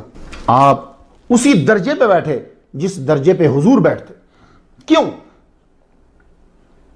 گویا کہ آپ نے یہ فرما دیا کہ حضور کے درجے پر بیٹھنا بے ادبی اس لیے نہیں ہے، میں اگر دوسرے درجے پر بیٹھتا ہوں تو شاید لوگ سمجھتے کہ ابو بکر صدیق کی برابری کر رہا ہوں، میں ان کے برابر نہیں ہوں۔ اگر میں یوں بیٹھتا سب سے نیچے والے پہ تو لوگ یہ سمجھ سکتے تھے کہ شاید حضرت عمر کی برابری کر رہا ہوں، اور اگر میں یہ نیچے بیٹھتا تو پھر میرے آنے والا ادھر نیچے نیچے نیچے نیچے، پھر جو آخری آتا وہ تو پھر کنواں کھودتا اور کنویں کے اندر بیٹھتا۔ تو آپ پلٹ کر واپس اس درجے پر آئے جہاں حضور بیٹھتے تھے۔ کیوں؟ کہ کوئی آدمی بھی عثمان غنی کو محمد مصطفیٰ کے برابر نہیں سمجھ سکتا، اس لیے کہ حضور تو صحابہ کے مجمع کو کہہ چکے ایوکم مثلی، کون ہے تم میں سے میری مثل؟ تو صحابہ یہ سمجھتے تھے، اس لیے حضرت عثمان غنی اسی درجے پہ بیٹھے جہاں حضور تھے کہ یہ کوئی نہیں مجھے سمجھے گا کہ میں محمد مصطفیٰ کی برابری کر رہا ہوں۔ جو آدمی اپنی تقریر میں یہ اعتراض کر رہا تھا نا کہ حضرت عثمان غنی حضور کے درجے پہ بیٹھے، وہ خود بھی ادھر ہی بیٹھا ہوا تھا۔ آپ کبھی غور کیجئے گا، حضرت عثمان غنی رضی اللہ تعالیٰ عنہ پر جتنے اعتراضات کیے جاتے ہیں کرنے والے کے اندر وہ سارے پائے جاتے ہیں۔ کبھی اس زاویے سے دیکھیے گا، میں نے دیکھا ہے سارے عمل وہی کر رہا ہے، گورنمنٹ ہے، ملک ہے، یا بندہ ہے، یا جماعت ہے جو حضرت عثمان غنی کرتے تھے وہی کر رہے ہیں، اور اعتراض جڑ رہے ہیں ان کے اوپر۔ اس کو کہتے ہیں فرقہ وارائیت۔ تو منبر کے تیسرے درجے پر بیٹھ کر ایک آدمی حضرت عثمان غنی رضی اللہ تعالیٰ عنہ پر اعتراض کر رہا ہے کہ حضرت عثمان غنی تیسرے درجے پر کیوں بیٹھے۔ دیکھا آپ نے، جب صحابہ کرام کی ہم توہین کرتے ہیں تو خدا تعالیٰ عقل چھین لیتا ہے۔ بیر روما، ذہن میں آیا کچھ؟ روما کا کنواں، یہ بہت قدیم کنواں ہے، اس سے طبا حمیری نے پانی پیا ہے، اتنا قدیم کنواں ہے۔ مزینہ سے روما غفاری نے خریدا، کنانی نے، ان سے آگے کی یہودی نے خرید لیا۔ یہ کنواں وادی عقیق کے کنارے مدینہ سے 4 کلومیٹر دور بنتا ہے۔ مسلمان ہجرت کر کے جب مدینہ آئے تو آتے ہی پانی کا مسئلہ بن گیا۔ یہ پانی کا مسئلہ مسلمانوں کو بڑی جگہ ہے۔ اس وقت اس کا مالک یہودی تھا، مسلمانوں کو پانی بڑا مہنگا ملتا تھا۔ حضور صلی اللہ علیہ وآلہ وسلم کے سامنے پانی کی مشکل کا تذکرہ کیا گیا۔ حضور صلی اللہ علیہ وسلم نے فرمایا، میں وہ ساری بات کا خلاصہ بیان کرتا ہوں، میں حدیث نہیں پڑھا رہا آپ کو۔ کون ہے جو جنت کے بدلے یہ پانی کا مسئلہ حل کرے؟ حضرت عثمان غنی رضی اللہ تعالیٰ عنہ نے سن لیا، آپ تک بات پہنچ گئی۔ آپ سیدھا یہودی کے پاس چلے گئے، فرمایا کنواں بیچ دو۔ اس نے ایک شرط بھی رکھ دی، مجبوری کا فل فائدہ اٹھایا، پیسے بھی زیادہ لے لیے۔ کہنے لگا ٹھیک ہے میں بیچ دیتا ہوں، شرط یہ ہے کہ آپ کا صرف ایک دن ہوگا، پرائس 12,000 چاندی کے سکے۔ حضرت عثمان غنی رضی اللہ تعالیٰ نے سوچا ہی نہیں، وہ تو اللہ کے لیے لے رہے تھے، 12,000 دے دیے، کہا مجبور ہے، منظور ہے، شرط منظور ہے۔ ایک دن مسلمانوں کا، ایک دن وہ خود پانی بیچتا۔ مسلمان ہی کیا، باقی مذاہب والے بھی اسی دن آ کر فری میں پانی لے لیتے۔ حضرت عثمان غنی رضی اللہ تعالیٰ عنہ نے 12,000 پیمنٹ کر کے اعلان کر دیا یہ پانی وقف، آپ آ کے فری لے لو۔ تو لوگ سارا اسی دن ہی پانی بھر لیتے، دوسرے دن وہ یہودی بیٹھا رہتا۔ انہوں نے دیکھا بھائی دھندا تو نہیں چلے گا اس طرح، بلایا عثمان غنی سے، کہنے لگے آپ مجھے 8,000 اور دیجئے، ٹوٹلی ملکیت لے لیجئے۔ 8,000 اور دے کر ٹوٹل 20,000 بنے چاندی کے سکے، آپ نے کنواں اپنی ملکیت میں لے لیا، خرید کر وقف کر دیا، فری میں پانی لو۔ اس کا نام ہو گیا بیر عثمان، حضرت عثمان کا کنواں۔ کہتے ہیں اب بات میں کہاں تک سچائی ہے یہ تو کوئی جائے گا وہاں تو وہ جان سکتا ہے کہاں۔ آپ جب خلیفہ بن گئے، حضرت علی نے آپ کی بیعت کر لی، سب سے پہلا مقدمہ کیا پیش ہوا؟ آپ کے خلیفہ بنتے ہی سب سے پہلا مقدمہ عبید اللہ بن حضرت عمر کا پیش ہوا۔ حضرت عمر رضی اللہ تعالیٰ عنہ نے ہی کہہ دیا تھا، آپ کے آخری جو اجازت نے فرمایا تھا ان کو قید کر دو، میرے بعد جو خلیفہ بنے گا وہ فیصلہ کرے گا ان کا۔ یہ مقدمہ تھا کیا؟ مقدمہ یہ تھا حضرت عمر رضی اللہ تعالیٰ عنہ کے قتل کی سازش کو آپ نے پکڑ لیا تھا. حضرت عمر کو جو شہید کیا گیا اس میں 3 بندے شریک تھے، ہرمزان، جفینہ اور ابو لولو فیروز نہاوندی. یہ ایک بہت بڑا پلان تھا، منصوبہ تھا. یہ ایک بندے کا کام نہیں ہے، اس کے پیچھے بڑی جماعت تھی. اب فیروز نہاوندی جو ہے ابو لولو، وہ تو پکڑا گیا، اس نے خودکشی کر لی، مر گیا. اب خودکشی کرنے والے کے لیے یہ ہے کہ وہ جب دوزخ میں جائے گا تو جو اس نے دنیا میں جس طرح خود کو موت دی تھی اللہ تعالیٰ اسی طرح اس کو موت دے گا. یعنی اگر اب ابو لولو فیروز نہاوندی جو ہے، چونکہ اس نے خودکشی کی، خود کو خنجر مارا، پہلی تو بات تو یہ ہے کہ یہ دوزخ میں جائے گا. اس کے بعد دوزخ میں یہ جب پہنچے گا تو اس کو اللہ تعالیٰ خنجر دے دے گا. یہ وہ خنجر بار بار مارے گا، مرے گا، پھر زندہ ہوگا، پھر مرے، یہ چکر چلتا رہے گا. خودکشی حرام ہے. اب یہ ہرمزان، جفینہ اور ابو لولو تینوں کا تھا. یہ تیسرا پکڑا گیا، 2 کے بارے میں گواہی کوئی نہیں تھی. عبد الرحمن بن ابی بکر نے بتایا عبید اللہ بن عمر کو، انہوں نے کہا کہ میں نے ان تینوں کو بیٹھے ہوئے دیکھا تھا، کٹھے یہ بات کر رہے تھے، اور جب میں قریب گیا تو یہ بکھلا گئے، کھڑے ہوئے تو یہ چاقو جو استعمال ہوا ہے جس سے اس نے خودکشی کی ہے اور ان پر حملہ کیا، یہی سیم گرا تھا اسی طرح کا. تو حضرت عبید اللہ بن عمر نے کیا کیا، انہوں نے ہرمزان کو قتل کر دیا، جفینہ کو اور ہرمزان کو قتل کر دیا. یہ دونوں جو ہیں بظاہر مسلمان بنے ہوئے تھے، اور یہ جان بھی اس نے بڑے ڈرامیٹک انداز سے بچائی تھی اپنی ہرمزان نے. حضرت عمر رضی اللہ تعالیٰ نے آرڈر دیا کہ ان کو قید کر دیا جائے، میرے بعد کا خلیفہ فیصلہ کرے گا. اب پہلا مقدمہ انہی کا پیش ہو گیا، سب سے رائے لی گئی کیا کیا جائے. اب جذبات، غصہ، شک. اب کو معلوم ہے کہ جب جج ان چیزوں کو پاتا ہے کسی ایک عمل کے اندر تو کیس کمزور ہو جاتا ہے. اب کیا ہوا کہ السلطان ولی من لا ولی لہ، جس کا ولی نہیں ہوتا اس کا سلطان ولی ہوتا ہے. تو حضرت عثمان غنی رضی اللہ تعالیٰ عنہ نے اپنے پلے سے دیت ادا کر دی. مسئلے کو اس طرح ختم کیا، پلے سے دیت ادا کر دی. تو کیا کہو گے، ہرمزان یہ ایرانی ہے، اس کی دیت حضرت عثمان غنی نے دی، ٹھیک ہے. تو اس کی دیت دی تو کیا حضرت عثمان اپنوں کو نوازتے تھے. اب چونکہ اس کا والی وارث وہاں کوئی نہیں تھا، تو جب وارث نہ ہو کسی کا تو پھر کیا ہوتا ہے، پھر وارث جو ہوتا ہے وہ بیت المال ہوتا ہے، تو وہ پیسے بیت المال میں جمع کرا دیے گئے. تو یہ پہلا مقدمہ تھا. خود ہی حضرت عثمان غنی رضی اللہ تعالیٰ عنہ نے دیت دی، کیونکہ وہ سلطان تھے، پھر خود ہی دیت کو بیت المال میں جمع کرا دیا. کیونکہ دوسرا اصول یہاں لگتا ہے کہ وارث نہ ہو تو مال بیت المال میں جمع ہوتا ہے. اب خودکشی کرنے والے کے لیے یہ ہے کہ وہ جب دوزخ میں جائے گا تو جو اس نے دنیا میں جس طرح خود کو موت دی تھی اللہ تعالیٰ اسی طرح اس کو موت دے گا. یعنی اگر اب ابو لولو فیروز نہاوندی جو ہے، چونکہ اس نے خودکشی کی، خود کو خنجر مارا، پہلی تو بات تو یہ ہے کہ یہ دوزخ میں جائے گا. اس کے بعد دوزخ میں یہ جب پہنچے گا تو اس کو اللہ تعالیٰ خنجر دے دے گا. یہ وہ خنجر بار بار مارے گا، مرے گا، پھر زندہ ہوگا، پھر مرے، یہ چکر چلتا رہے گا. خودکشی حرام ہے. حضرت علی کا نکاح جو ہوا تو حضرت ابوبکر صدیق، حضرت عمر رضی اللہ تعالیٰ عنہ، انہوں نے آپ کو فورس کیا کہ آپ رشتہ طلب کرو. بات تسلیم ہو گئی تو حضرت علی رضی اللہ تعالیٰ عنہ سے حضور صلی اللہ علیہ وسلم نے پوچھا آپ کے پاس کیا ہے. عرض کی میرے پاس ایک گھوڑا ہے، ایک زرہ ہے. زرہ آپ کو جنگ بدر سے ملی تھی. تو حضور صلی اللہ علیہ وسلم نے فرمایا گھوڑا تو رکھ لو، زرہ بیچ دو. اب آپ زرہ بیچنے کے لیے گئے تو جانتے ہو کہ بازار میں وہ زرہ کس نے خریدی؟ حضرت عثمان غنی رضی اللہ تعالیٰ عنہ نے 480 درہم میں، چاندی کے سکوں میں وہ زرہ خریدی. جب وہ خرید لی 480 ان کو دے دیے، تو جب وہ جانے لگے تو عرض کی علی یہ زرہ میری طرف سے آپ کو گفٹ. ذرہ برابر بھی عقل ہو اور شرافت ہوگی نا تو آدمی حضرت عثمان غنی کی عزت کرے گا. تو صحابہ میں تھی، وہ تو عزت کرتے تھے، علی تو عزت کرتے تھے عثمان غنی. آپ نے وہ ساری رقم 480 جو ہے وہ لا کر حضور صلی اللہ علیہ وآلہ وسلم کے سامنے رکھ دی.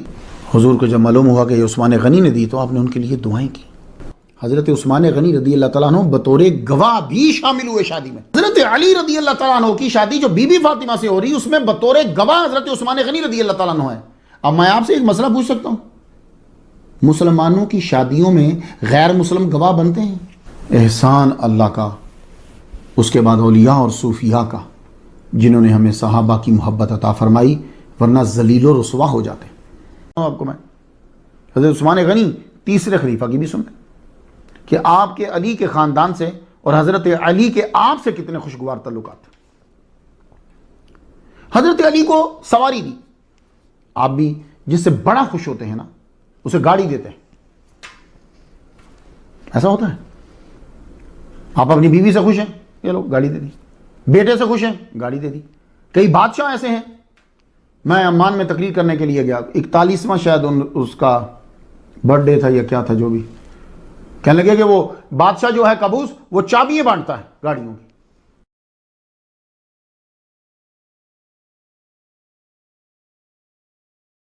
جس کو وہ اچھا سمجھتا ہے۔ یہ ایک مثال دے رہا ہوں، پوری تشبیہ نہیں ہے۔ تو سواری کسی کو دے دینا، گاڑی دے دینا، آج کل گاڑی اس وقت اونٹ ہوتا تھا۔ حضرت علی رضی اللہ تعالیٰ عنہ، یہ بات تاریخ اصبہان میں لکھی ہوئی ہے، جلد دوسری ہے، صفحہ 289 ہے، حافظ ابو نعیم کی لیے لکھی ہوئی کتاب ہے، عربی میں ہے، 2 جلدیں اس کی۔ آپ لکھتے ہیں کہ ایک روز حیدر کرار رضی اللہ تعالیٰ عنہ اونٹنی پر سوار جا رہے تھے، محمد مصطفیٰ صلی اللہ علیہ وسلم نے انہیں دیکھا تو کہنے لگے، پوچھتے ہیں یہ سواری آپ کو کس نے دی؟ کہنے لگے حضرت عثمان غنی رضی اللہ تعالیٰ عنہ نے دی۔ محبت دیکھ رہے ہیں آپ؟ حضرت علی رضی اللہ تعالیٰ عنہ تراویح کے امام بنتے تھے حضرت عثمان غنی کے دور میں، کتاب و قیام اللیل و قیام رمضان والوتر، باب اس کا صلاۃ النبی ہے، صفحہ اس کا 155 ہے۔ قتادہ حسن سے روایت کرتے ہیں کہ حضرت عثمان غنی رضی اللہ تعالیٰ عنہ کے دور میں حضرت علی 20 راتیں ماہ رمضان میں آپ نے امامت کروائی۔ حضرت علی رضی اللہ تعالیٰ عنہ رک کر شوق سے حضرت عثمان غنی رضی اللہ تعالیٰ عنہ کی تلاوت سماعت فرماتے۔ المصنف عبد الرزاق کی جو ہے، جلد دوسری، صفحہ 570 ہے۔ خلاصہ سن لیں، حضرت عمر رضی اللہ تعالیٰ عنہ نے حضرت علی رضی اللہ تعالیٰ عنہ کو ایک بڑی مہنگی اور زبردست زمین جو ہے وہ مقام یمبوع میں دی۔ یمبو، با کے اوپر پیش، عین کے اوپر بھی پیش ہے، لیکن جب سٹاپ کرو گے تو وہ ساکن ہو جائے گی، یمبوع پہ الاٹ کی۔ تو عمدہ زمین تھی، مدینہ سے 4 دن کی مسافت پر۔ تو آپ وہاں سے واپس آ رہے اور آپ کا روزہ تھا، خلیفہ ثالث حضرت عثمان غنی رضی اللہ تعالیٰ عنہ کے مکان کے قریب سے گزرے تو اندر سے تلاوت کی آواز آ رہی، آپ رک گئے۔ خلیفہ ثالث کا قرآن سننے لگے اور فرمایا یہ سورہ نحل ہے، ساتھ والے سے کہنا یہ سورہ نحل کی تلاوت فرما رہے ہیں۔ آپ کے ماں باپ کی حق لڑائی ہو کسی سے، آپ انہی کے بچے ہو، صحیح بچے ہو، تو آپ کی بھی دشمنی ہی ہوگی ان سے۔ یہ نہیں ہو سکتا کہ آپ کے ماں باپ کی توہین ہوئی ہے تو آپ اس سے، اگر آپ اپنے ماں باپ کے ہی ہو تو آپ اس سے دوستی نہیں کرو گے۔ تو سبائی ہمیں بتلاتے ہیں کہ حضرت عثمان اور حضرت علی میں لڑائی ہے، لیکن تعجب ہے کہ بچے شیر و شکر ہیں۔ تو معلوم ہوا کہ سبائی جھوٹا ہے، تاریخ میں یاوہ گوئی کرنے والا کذاب ہے۔ مروان جس کو نشانہ بنایا جاتا ہے، جیلی خط، جیلی مہر کا سارا ملبہ اس کے اوپر ٹھوپ دیا جاتا ہے، قصہ گو کذابوں کی روایات لے کر سب تھوپ دیا جاتا ہے۔ آپ جانتے ہیں یہ جنگ جمل میں گرفتار ہوئے تھے، تاریخ ہے نا؟ اچھا، چھڑایا کس نے تھا؟ مروان مروان مروان مروان۔ اللہ کے بندو، نہ ہم نے اسٹڈی کی نہ مولویوں نے اسٹڈی کی، وہ مولوی کم از کم جا کر ماخذ کو تو پڑھ لے۔ وہ جو اصل مولوی ہیں، محدث ہیں، محقق ہیں، مقرر ہیں، وہ بیچارے مدرسوں میں بیٹھے ہوئے جن کے پاس اصل علم ہے، جو ماخذ کو پڑھ سکتے ہیں۔ مروان مروان مروان مروان جو میڈیا میں چلا، ہم بھی بول رہے ہیں۔ میرا کویسچن یہ ہے کہ جنگ جمل میں جب وہ گرفتار ہوئے، چھڑایا کس نے؟ سارے گندے اعتراضات تھوپ دو، ان سب کے بعد میرا اعتراض ہے کہ جنگ جمل میں چھڑایا کس نے؟ مروان مروان جو بولتے رہتے، کس نے چھڑایا؟ سفارش کس نے کی؟ حضرت امام حسن اور امام حسین کی سفارش سے یہ چھوٹے ہیں۔ تو تاریخ کا طالب علم یہ پوچھتا ہے، اگر مروان ویسا ہی ہے جیسا تم بیان کرتے ہو تو پھر جنتی نوجوانوں کے سردار سفارش کیوں کر رہے ہیں؟ قاتلوں، دھوکے بازوں کی سفارشیں کی جاتی ہیں یا سزائیں دی جاتی ہیں؟ میرا کویشچن یہ ہے۔ اب یہ نہ کہنا جی وہ سخی ہیں تو وہ سب کا بھلا، تاریخ چل رہی ہے، جواب دھیان سے دیں، الٹ کے پلٹ کے پھر انہیں پر اعتراض آئے گا۔ حضرت علی کے حقیقی بھائی جعفر طیار رضی اللہ تعالیٰ عنہ کے بیٹے عبداللہ بن جعفر کی بیٹی ام کلثوم کا نکاح حضرت عثمان کے بیٹے ابان بن عثمان رضی اللہ تعالیٰ عنہ سے ہوا ہے۔ تم تو ہمیں بتا رہے تھے کہ دونوں کی آپس میں دشمنی ہے۔ امام حسین رضی اللہ تعالیٰ عنہ کی بیٹی سکینہ، صحیح تاریخ میں یہی ہے کہ ان کا نکاح حضرت عثمان کے پوتے زید بن عمر بن عثمان سے ہوا ہے، طبقات بن سعد جا کے پڑھ لو۔ امام حسین رضی اللہ تعالیٰ عنہ کی بیٹی فاطمہ بنت حسین کا نکاح حضرت عثمان کے دوسرے پوتے عبداللہ بن عمر بن عثمان سے ہوا ہے۔ امام حسن کی پوتی ام القاسم بنت حسن بن حسن کا نکاح حضرت عثمان غنی رضی اللہ تعالیٰ عنہ کے تیسرے پوتے مروان بن ابان بن عثمان سے ہوا ہے۔ مصعب زبیری کی کتاب نسب قریش جلد 2 صفحہ 53 ہے۔ تو سوال یہ ہے کہ اگر حضرت عثمان غنی اور حضرت علی میں دشمنی تھی تو یہ بچے اور پوتے اتنی جلدی عداوتوں کو کیسے بھول گئے؟ اور یہ رشتہ داریاں بتا رہی ہیں کہ تاریخ میں یاوہ گوئی کرنے والا کذاب ہے، وہ قصہ گو کذاب ہے۔ یہ بچے اپنے ماں باپ کے وفادار ہیں، ان میں دشمنی ہوتی تو یہ دشمنی رکھتے، ان میں دوستی تھی، انہوں نے دوستیوں کو رشتہ داریوں میں چینج کیا، گہری محبت تھی۔ حضرت علی نے تو اپنے دور حکومت میں بھی جب حضرت عثمان غنی رضی اللہ تعالیٰ عنہ کا ذکر کیا تو عمدہ کیا، اچھا کیا، اعلیٰ کیا، عرفہ کیا۔ المصنف جلد 4 ہے، صفحہ 1011 ہے، باب جمل کے اندر۔ کتاب الانصاب باب امر عثمان میں ہے، 5ویں جلد 8واں صفحہ۔ استیاب جلد نمبر 3 صفحہ نمبر 72، تذکرہ عثمان۔ کنز العمال جلد اس کی 6 ہے، صفحہ 379 ہے، باب فضائل عثمان۔ ان کتب میں ہے کہ آپ سے حضرت عثمان غنی رضی اللہ تعالیٰ عنہ کے بارے میں پوچھا گیا تو آپ نے فرمایا ان کے بارے میں میرا عمدہ خیال ہے، ان عثمان من الذین آمنوا وعملوا الصالحات ثم اتقوا وآمنوا ثم اتقوا واحسنوا واللہ يحب المحسنین۔ لو انہوں نے ان کی شان میں آیت پڑھ دی کہ یہ صفات ان کے اندر ہے۔ اللہ کی قسم، ایک موقع پہ تو حضرت علی نے یوں فرمایا، اللہ کی قسم حضرت عثمان کو بہت سے امور خیر میں سبقت حاصل ہے، اللہ ان کو کبھی عذاب نہ دے گا، وہ مغفور ہیں۔ علی جسے کہہ دے کہ وہ مغفور ہیں، ہم انہیں کیسے کہہ دیں کہ وہ مجرم ہیں؟ اسے انصاب الاشراف بلاؤزری جلد 5ویں صفحہ 9 پہ بیان کیا۔ کنز العمال میں بھی کچھ یہی مفہوم ہے۔ اگر آپ تحقیق کرو تو مسلمانوں سبزی لینے جاتے ہیں تو ایک ایک چیز کو دیکھتے ہیں۔ صحابہ کی عزت ایمان کا حصہ ہے بھائی صاحب، اگر وہی صحیح نہیں ہے تو تمہارا اسلام جو تمہارے پاس ہے وہ صحیح نہیں ہے۔ پھر یہی تو سازش تھی جس پہ سبائی کامیاب ہو گئے۔ آپ پڑھو تو معلوم ہوگا کہ جنائز تک پڑھائے ہیں۔ حضرت علی کے بیٹے محمد بن حنفیہ، یہ چونکہ ان کی والدہ خولہ بنت جعفر قبیلہ بنی حنیفہ سے تھی اس لیے وہ حنفیہ لکھتے ہیں، جنگ یمامہ سے قید ہو کر آئیں تو حضرت علی کو کس نے دی؟ حضرت ابوبکر صدیق رضی اللہ تعالیٰ عنہ نے۔ محمد بن حنفیہ کا 81 ہجری میں وصال ہوا مدینہ میں، تو کس نے جنازہ پڑھایا؟ حضرت عثمان بن عفان رضی اللہ عنہ کے بیٹے ابان نے جنازہ پڑھایا۔ اور جب حضرت علی کے حقیقی بھتیجے اور داماد عبداللہ بن جعفر طیار کا 80 ہجری میں مدینہ میں وصال ہوا تو جنازہ حضرت عثمان غنی کے بیٹے ابان نے پڑھایا۔ اسود الغابہ اور الاستیاب دونوں میں ہے۔ مسلمانوں، ان صحابہ کی آپس میں بڑی محبت تھی۔ جو باتیں آپ کو مرچ مسالہ لگا کے بیان کی گئی ہیں ان کو خود ساری جگہوں پہ پڑھو، ایک جگہ پہ بھی نہیں سمجھ آئے گی، ساری جگہوں پہ ملا کے پڑھو۔ تنخواہوں میں آپ نے سب سے پہلے تنخواہوں میں اضافہ کیا۔ آپ نے خلیفہ بنتے ہی فی کا 100 چاندی کے سکے تنخواہ میں اضافہ کر دیا۔ 100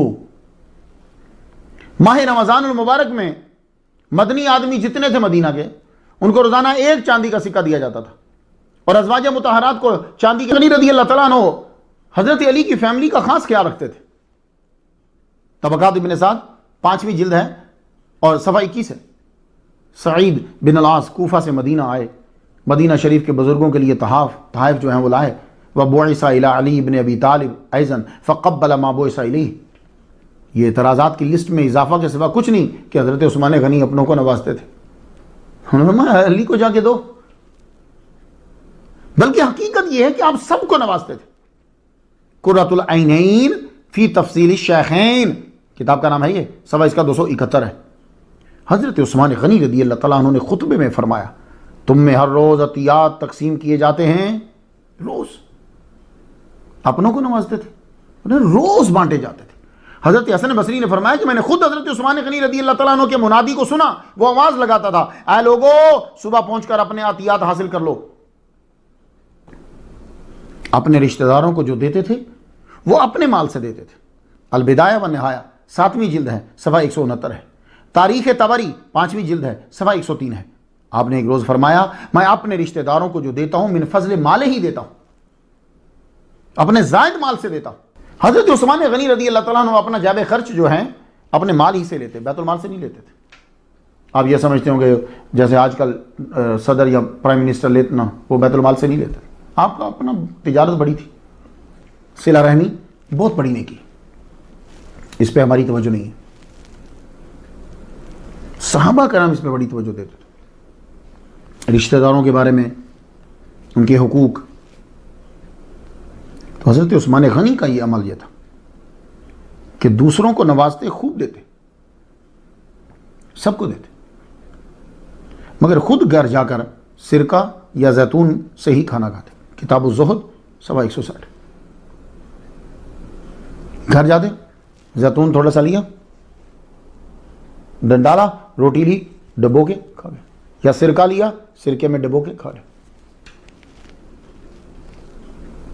حضرت عثمان غنی رضی اللہ تعالیٰ عنہ، آج جو جدہ کی بندرگاہ ہے بڑی بیزی ہے، مشہور ہے، سب نے تقریباً نام سنا ہوگا۔ یہ موجودہ ملک سعودی عرب کی مشہور بندرگاہ حضرت عثمان غنی رضی اللہ تعالیٰ عنہ نے بنائی ہے۔ اس سے پہلے الشعیبہ پورٹ استعمال ہوتی تھی جو مکہ کے ساؤتھ ویسٹ میں تھی، دور تھی، آپ نے جدہ پورٹ بنائی۔ حضرت عثمان غنی کا یہ فیصلہ زبردست تھا اور یہ تاریخ نے ثابت کیا، آج یہی پورٹ استعمال ہو رہی ہے۔ آپ نے خود جا کر وہاں جگہ کا جائزہ لیا، جدہ پورٹ کا جائزہ، کہا یہاں جو ہے اسے بنائے۔ اس روز آپ نے کپڑے پہن کر ساحل سمندر پر آپ نے غسل بھی کیا۔ معلوم یہ ہوا کہ بیچز پر جا کر نہانے کے لیے شرم و حیا کو بھی مد نظر رکھنا چاہیے۔ تو آپ ساحل سمندر پر نہائے مگر کپڑے پہن کر، تو یقیناً آپ نے پورے کپڑے پہنے ہوں گے۔ حضرت عثمان غنی رضی اللہ تعالیٰ عنہ، آج جو جدہ کی بندرگاہ ہے بڑی بیزی ہے، مشہور ہے، سب نے تقریباً نام سنا ہوگا۔ یہ موجودہ ملک سعودی عرب کی مشہور بندرگاہ حضرت عثمان غنی رضی اللہ تعالیٰ عنہ نے بنائی ہے، آج یہی پورٹ استعمال ہو رہی ہے۔ آپ نے خود جا کر وہاں جگہ کا جائزہ لیا، جدہ پورٹ کا جائزہ، کہا یہاں جو ہے اسے بنائے۔ اس روز آپ نے کپڑے پہن کر ساحل سمندر پر آپ نے غسل بھی کیا۔ معلوم یہ ہوا کہ بیچز پر جا کر نہانے کے لیے شرم و حیا کو بھی مد نظر رکھنا چاہیے۔ تو آپ ساحل سمندر پر نہائے مگر کپڑے پہن کر، تو یقیناً آپ نے پورے کپڑے پہنے ہوں گے۔ حضرت عثمان غنی رضی اللہ تعالیٰ عنہ کے دور خلافت میں بھی معمول کے مطابق حضرت علی رضی اللہ تعالیٰ عنہ ہی لیجسلیٹو کونسل کے بڑے رکن تھے۔ امام جعفر صادق رضی اللہ تعالیٰ عنہ سے تو یہ روایت بیان کی جاتی ہے کہ خاص طور پر حدود کے مقامات آپ ہی کے سپرد ہوتے تھے، حضرت علی کے۔ شراب نوشی کی سزا حضرت علی ہی نے مقرر کی ہوئی ہے، 80 درے، یہ یاد رکھیے گا۔ اس لیے سارے علی کے چاہنے والے غور سے سن لیں، شراب پینے والے کے لیے 80 درے ہیں، اور یہ حضرت علی کی ہے۔ حضرت عثمان غنی رضی اللہ تعالیٰ عنہ بہت سارے فیصلے، لواطت کا سزا، آنکھیں پھوڑنے کی سزا، انہی کی طرف بھیجتے تھے۔ حضرت عثمان غنی رضی اللہ تعالیٰ عنہ کو محمد مصطفیٰ صلی اللہ علیہ وآلہ وسلم سے بڑی شدید محبت تھی۔ اب اس کی مثالیں دیں۔ ویسے تو آج کل لوگ عشق مصطفیٰ کو بیچتے ہیں، تقریریں کر کے، نام لے کے، لیکن نہیں، وہ عمل میں نکلنا چاہیے۔ جب بھی کبھی کوئی تقریر کر رہا ہو عشق مصطفیٰ، اس کی شکل دیکھا کرو۔ تو یہ حضرت عثمان غنی رضی اللہ تعالیٰ عنہ کو حضور سے کتنی شدید محبت ہے۔ تاریخ طبری 2804۔ ایک دفعہ آپ وضو کرتے ہوئے بنا کسی بات کے مسکرا پڑے۔ کسی نے پوچھا حضور مسکرائے کیوں، کس بات پہ مسکرائے؟ کہنے لگے ایک دفعہ میں نے حضور صلی اللہ علیہ وآلہ وسلم کو دوران وضو مسکراتے ہوئے دیکھا تھا، آج وہ یاد آیا تو میں بھی مسکرا دیا، ادا ہو جائے۔ یہ بھی سننا۔ مسند امام احمد میں ہے پہلی جلد میں صفحہ 58 پہ کہ ایک مرتبہ آپ مسجد کے دروازے پر ہی بیٹھ گئے اور اسپیشل گوشت منگوایا، تو وہ گوشت جو ہے وہ آپ نے بیٹھ کر وہاں کھایا اور بنا تازہ وضو کیے آپ نے نماز ادا کی، پھر خود ہی لوگوں کو بتایا۔ وہ لوگ نبی کی سنت پر عمل کر کے دوسروں کو بتاتے، پھر خود ہی بتایا کہ میں نے ایسا کیوں کیا۔ کہتے کہ ایک روز حضور صلی اللہ علیہ وآلہ وسلم نے اسی جگہ گوشت منگوا کر گوشت بنا ہوا کھایا، کھانے کے بعد بنا تازہ وضو کیے آپ نے نماز جو ہے وہ ادا کی، تو آج دل چاہا کہ سرکار کی یہ ادا بھی ادا ہو جائے۔ تو یہ حضرت عثمان غنی رضی اللہ تعالیٰ عنہ کو حضور سے کتنی شدید محبت ہے. تاریخ طبری 2804. ایک دفعہ آپ وضو کرتے ہوئے بنا کسی بات کے مسکرا پڑے. کسی نے پوچھا حضور مسکرائے کیوں, کس بات میں مسکرائے؟ کہنے لگے ایک دفعہ میں نے حضور صلی اللہ علیہ وآلہ وسلم کو دوران وضو مسکراتے ہوئے دیکھا تھا, آج وہ یاد آیا تو میں بھی مسکرا دیا, ادا ہو جائے. یہ بھی سننا. مسند امام احمد میں ہے پہلی جلد میں صفحہ 58 پہ کہ ایک مرتبہ آپ مسجد کے دروازے پر ہی بیٹھ گئے اور اسپیشل گوشت منگوایا, تو وہ گوشت جو ہے وہ آپ نے بیٹھ کر وہاں کھایا اور بنا تازہ وضو کیے آپ نے نماز ادا کی. پھر خود ہی لوگوں کو بتایا. وہ لوگ نبی کی سنت پر عمل کر کے دوسروں کو بتاتے ہیں, پھر خود ہی بتایا کہ میں نے ایسا کیوں کیا. کہتے کہ ایک روز حضور صلی اللہ علیہ وآلہ وسلم نے اسی جگہ گوشت منگوا کر گوشت بنا ہوا کھایا, کھانے کے بعد بنا تازہ وضو کیے آپ نے نماز جو ہے وہ ادا کی. تو آج دل چاہا کہ سرکار کی یہ ادا بھی ادا ہو جائے. حضرت علی کے چچا حضرت عباس بن عبد المطلب کا احترام بہت کرتے تھے حضرت عثمان غنی. البدایہ تذکرہ عباس نکالیے گا, الاستیاب تہذیب و تہذیب حضرت عباس کے باب میں آپ پڑھیے گا تو معلوم ہوگا. کانا اذا مر بالعباس وہما راکبان ترجلا اکراما لہ. حضرت عمر رضی اللہ تعالیٰ عنہ اور حضرت عثمان غنی رضی اللہ تعالیٰ عنہ جب کبھی سواری پہ جا رہے ہوتے, راہ میں ان کی نظر حضرت عباس پر پڑ جاتی, حضور کے چچا پر, تو آپ اپنی سواری سے نیچے اتر آتے ان کی عزت کے لیے. اللہ اللہ اللہ اللہ. ان کا جنازہ اپنی شہادت سے 2 سال قبل حضرت عثمان غنی رضی اللہ تعالیٰ عنہ نے پڑھایا تھا.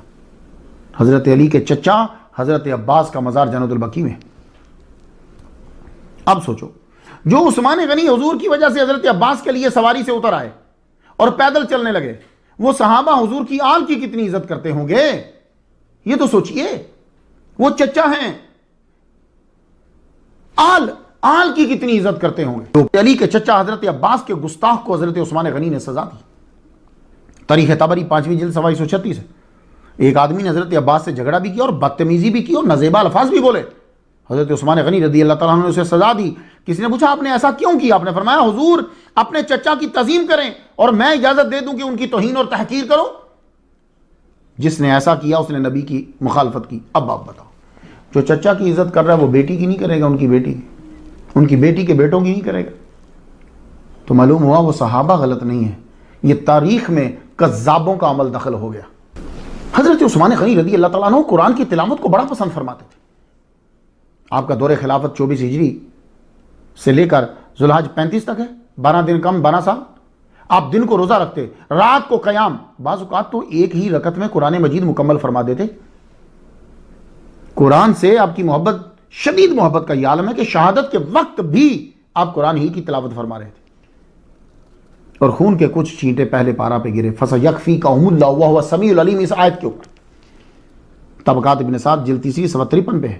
حضرت عبد الرحمن تیمی کہتے ہیں کہ میں خانہ کعبہ مقام ابراہیم کے پاس میں نوافل میں نے ادا کیے, تو میں نے سوچا چلو اب دیر ہوگی اب چلتا ہوں. میں نے دیکھا کہ کسی نے مجھے اپنی جانب متوجہ کیا ہے. میں کھڑا رہا, میں کعبہ کو دیکھتا رہا. پھر دوبارہ کسی نے متوجہ کیا تو میں نے ایک دم دیکھا تو حضرت عثمان غنی.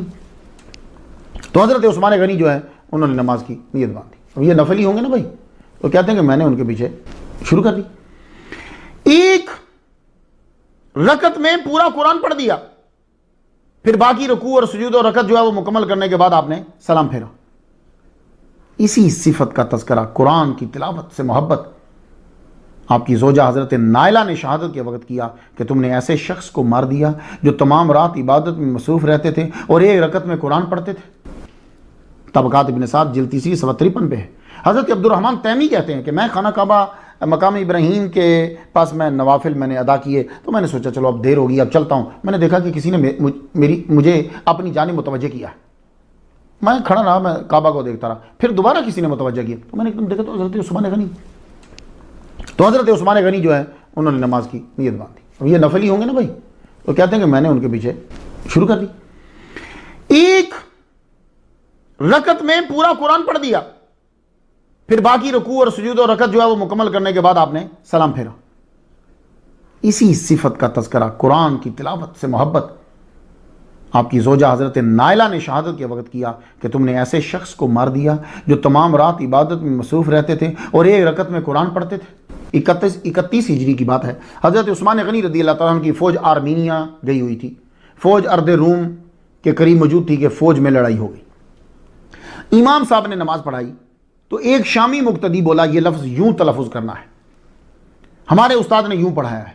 ایک عراقی بولے ہمارے استاد نے یوں پڑھایا ہے۔ قریب تھا کہ تلواریں نکل آتی، میرے استاد نے صحیح کہا، نہ میرے استاد نے صحیح کہا۔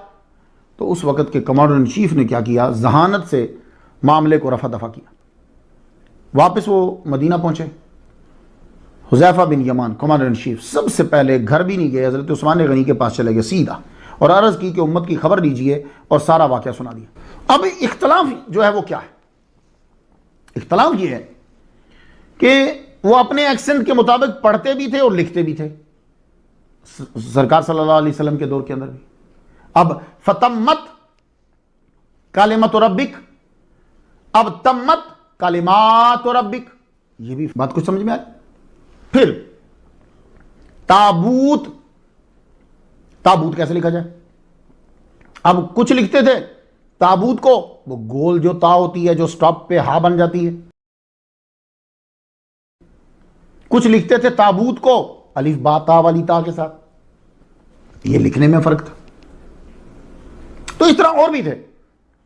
اب یہ وقت کے ساتھ ساتھ بڑا مسئلہ بن جانا تھا۔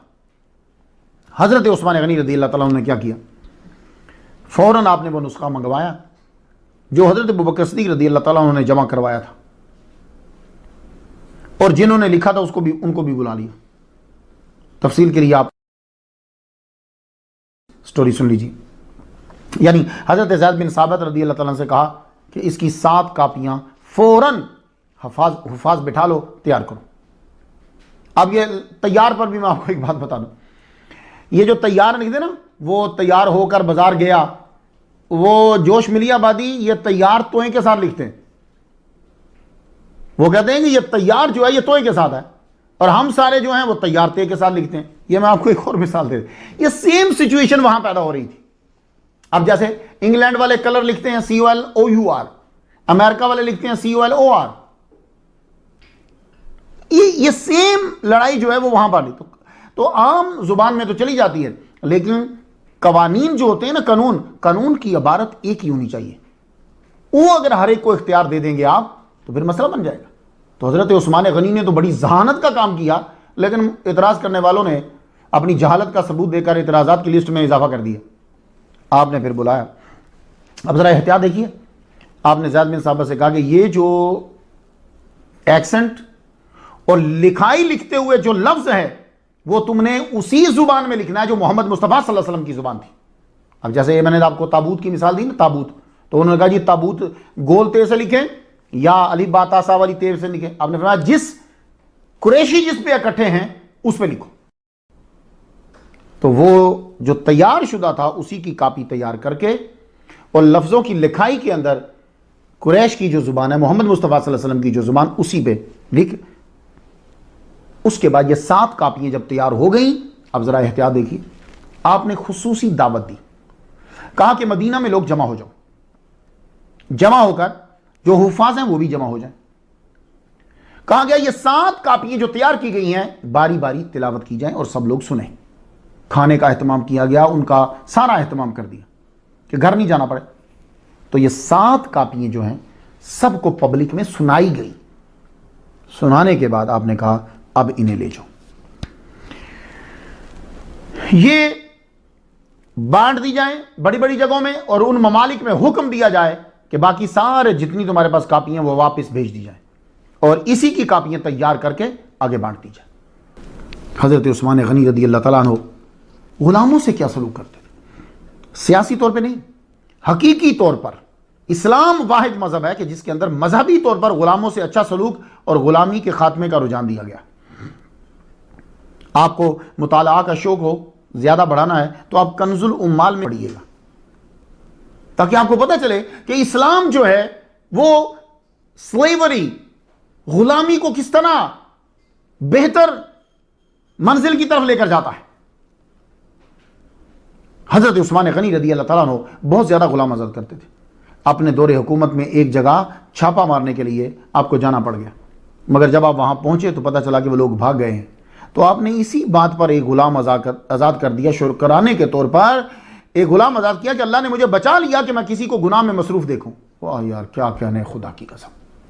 حضرت عثمان غنی کے پاس غلام تھے، مگر ان سے برتاؤ دیکھو ان کا۔ کنز المال حقوق المملوک اور 25,648 نمبر حدیث دیکھو کتنی حدیث۔ آپ کو ضرورت نہیں ہے اب 24,000 20,000 25,000 حدیثوں کی کتاب، پہلے آلریڈی ہیں، پڑھو ان کو۔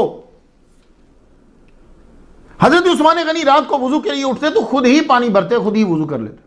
کسی نے کہا تو اتنے غلام ہیں ان کو اٹھاؤ، تو کہتے لا ان اللیل لہم یستریحون فیہ، یار وہ جوان ہیں، سونا آرام ہے ان کے لیے، کیوں میں ڈسٹرب کروں؟ خود پانی لیتے، خود وضو فرماتے۔ میمون بن مہران حمدانی کہتے ہیں کہ میں نے ایک مرتبہ حضرت عثمان غنی رضی اللہ تعالیٰ عنہ کو خچر پہ سوار دیکھا، تو پیچھے میں نے دیکھا کون ہے، تو پتہ چلا غلام کو پیچھے اپنے ساتھ بٹھایا ہوا۔ جب جس روز آپ کی شہادت ہوئی اس دن آپ نے 20 غلام آزاد کیے۔ تاریخ الخلفاء نے ابن عساکر کے حوالے سے لکھا ہے کہ حضرت عثمان غنی نے فرمایا، اسلام قبول کرنے کے بعد سے لے کر ابھی تک ہر جمعہ ایک غلام آزاد کرنے کا معمول رہا ہے۔ 34 سال سے لے کے 82 سال تک ہر جمعہ کو ایک غلام لازمی آزاد کیا ہے، نہیں ملا تو اگلے جمعے آزاد کر دیے 2۔ یہ گورنمنٹ ہے۔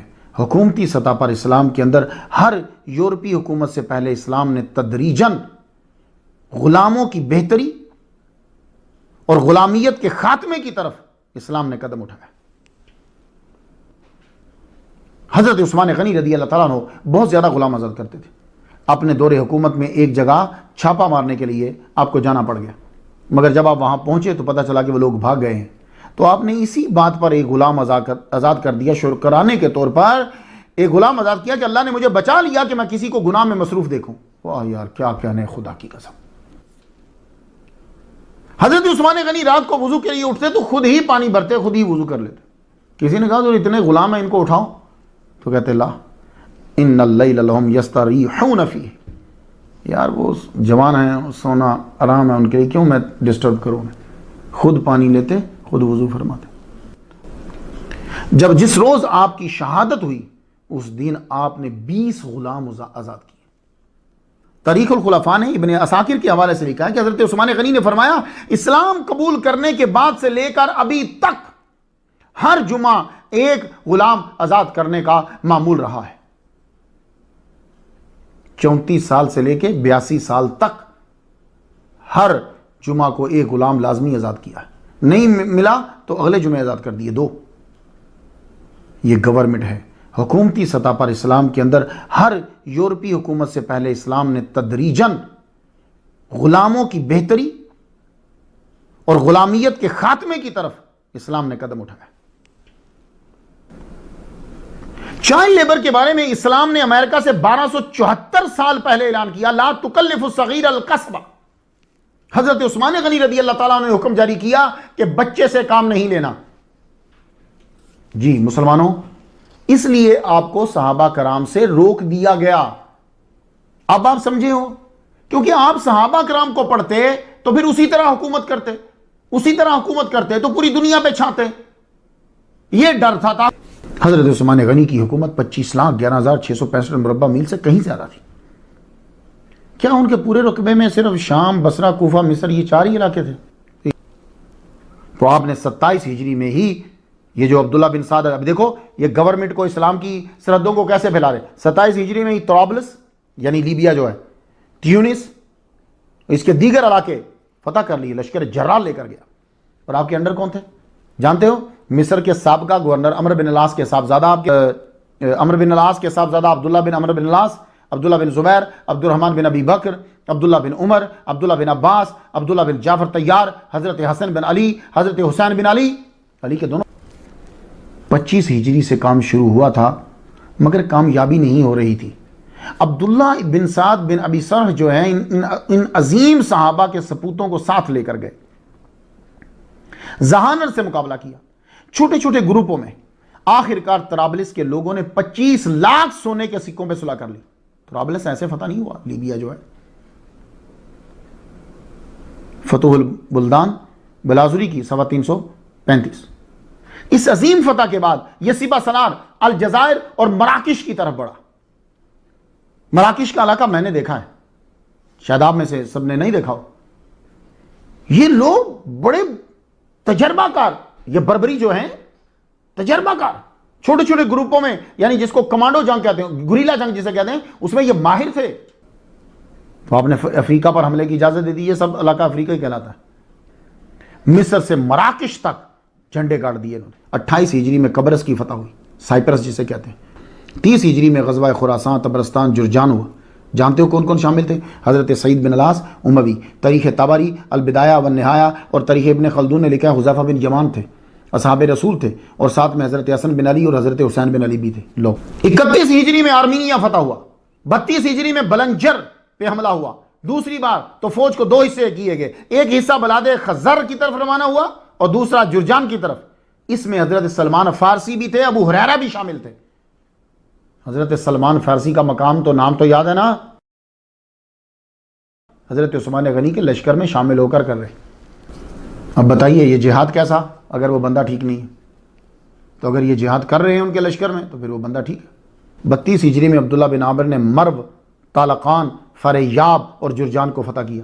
یعنی ایک ایک علاقہ ہوتا تھا، بعد میں پھر حملہ ہوتا تھا، پھر دوسرا علاقہ فتح، جو نام ایک ہی لیا جاتا ہے. حضرت عبداللہ بن عامر نے ہی 31 ہجری میں پھر یہ ہوئے 31 ہجری میں خراسان اور فارس کے اطراف فتح کیے. اس لیے ان کے خلاف تاریخ میں لکھا گیا خراسان، فارس. کتاب البلدان ابن احمد یعقوبی لکھتے ہیں کہ 16 علاقے فتح کیے. تاریخ خلیفہ بن خیاط میں ہے کہ 32 علاقے فتح کیے. مثلا ابر شہر، انوا، توس، تخارستان، نشابور، بشنج، بلخ. آپ نے 2 قبلوں بیت المقدس کی طرف بھی منہ کر کے نماز پڑھی ہے اور بیت اللہ کی طرف بھی منہ کر کے نماز. حضرت عثمان غنی رضی اللہ تعالیٰ عنہ امام حسن و حسین کے سگے خالو ہیں، کیونکہ حضرت رقیہ بی بی فاطمہ رضی اللہ تعالیٰ عنہ کی سگی بہن ہیں. حضور نے جس کو ایک بیٹی دی اسے عزت دی تم نے، منقبت سنتے سناتے رہے. اور جسے حضور نے اپنی 2 بیٹیاں دی، اور بقول حضرت علی کے کہ حضور نے یہ کہا کہ میں 40 بھی ہوتی تو یکے بعد دیگرے میں تیرے نکاح میں دے دیتا. اس کی عزت کی تم نے، ان کی منقبت کہی. انتظار کرو نعت خانوں، انتظار کرو، اور محفل نعت کروانے والوں تم بھی انتظار کرو. حضرت کی شہادت کی خبر محمد مصطفیٰ صلی اللہ علیہ وسلم نے اپنی ظاہری زندگی میں ہی دے دی تھی.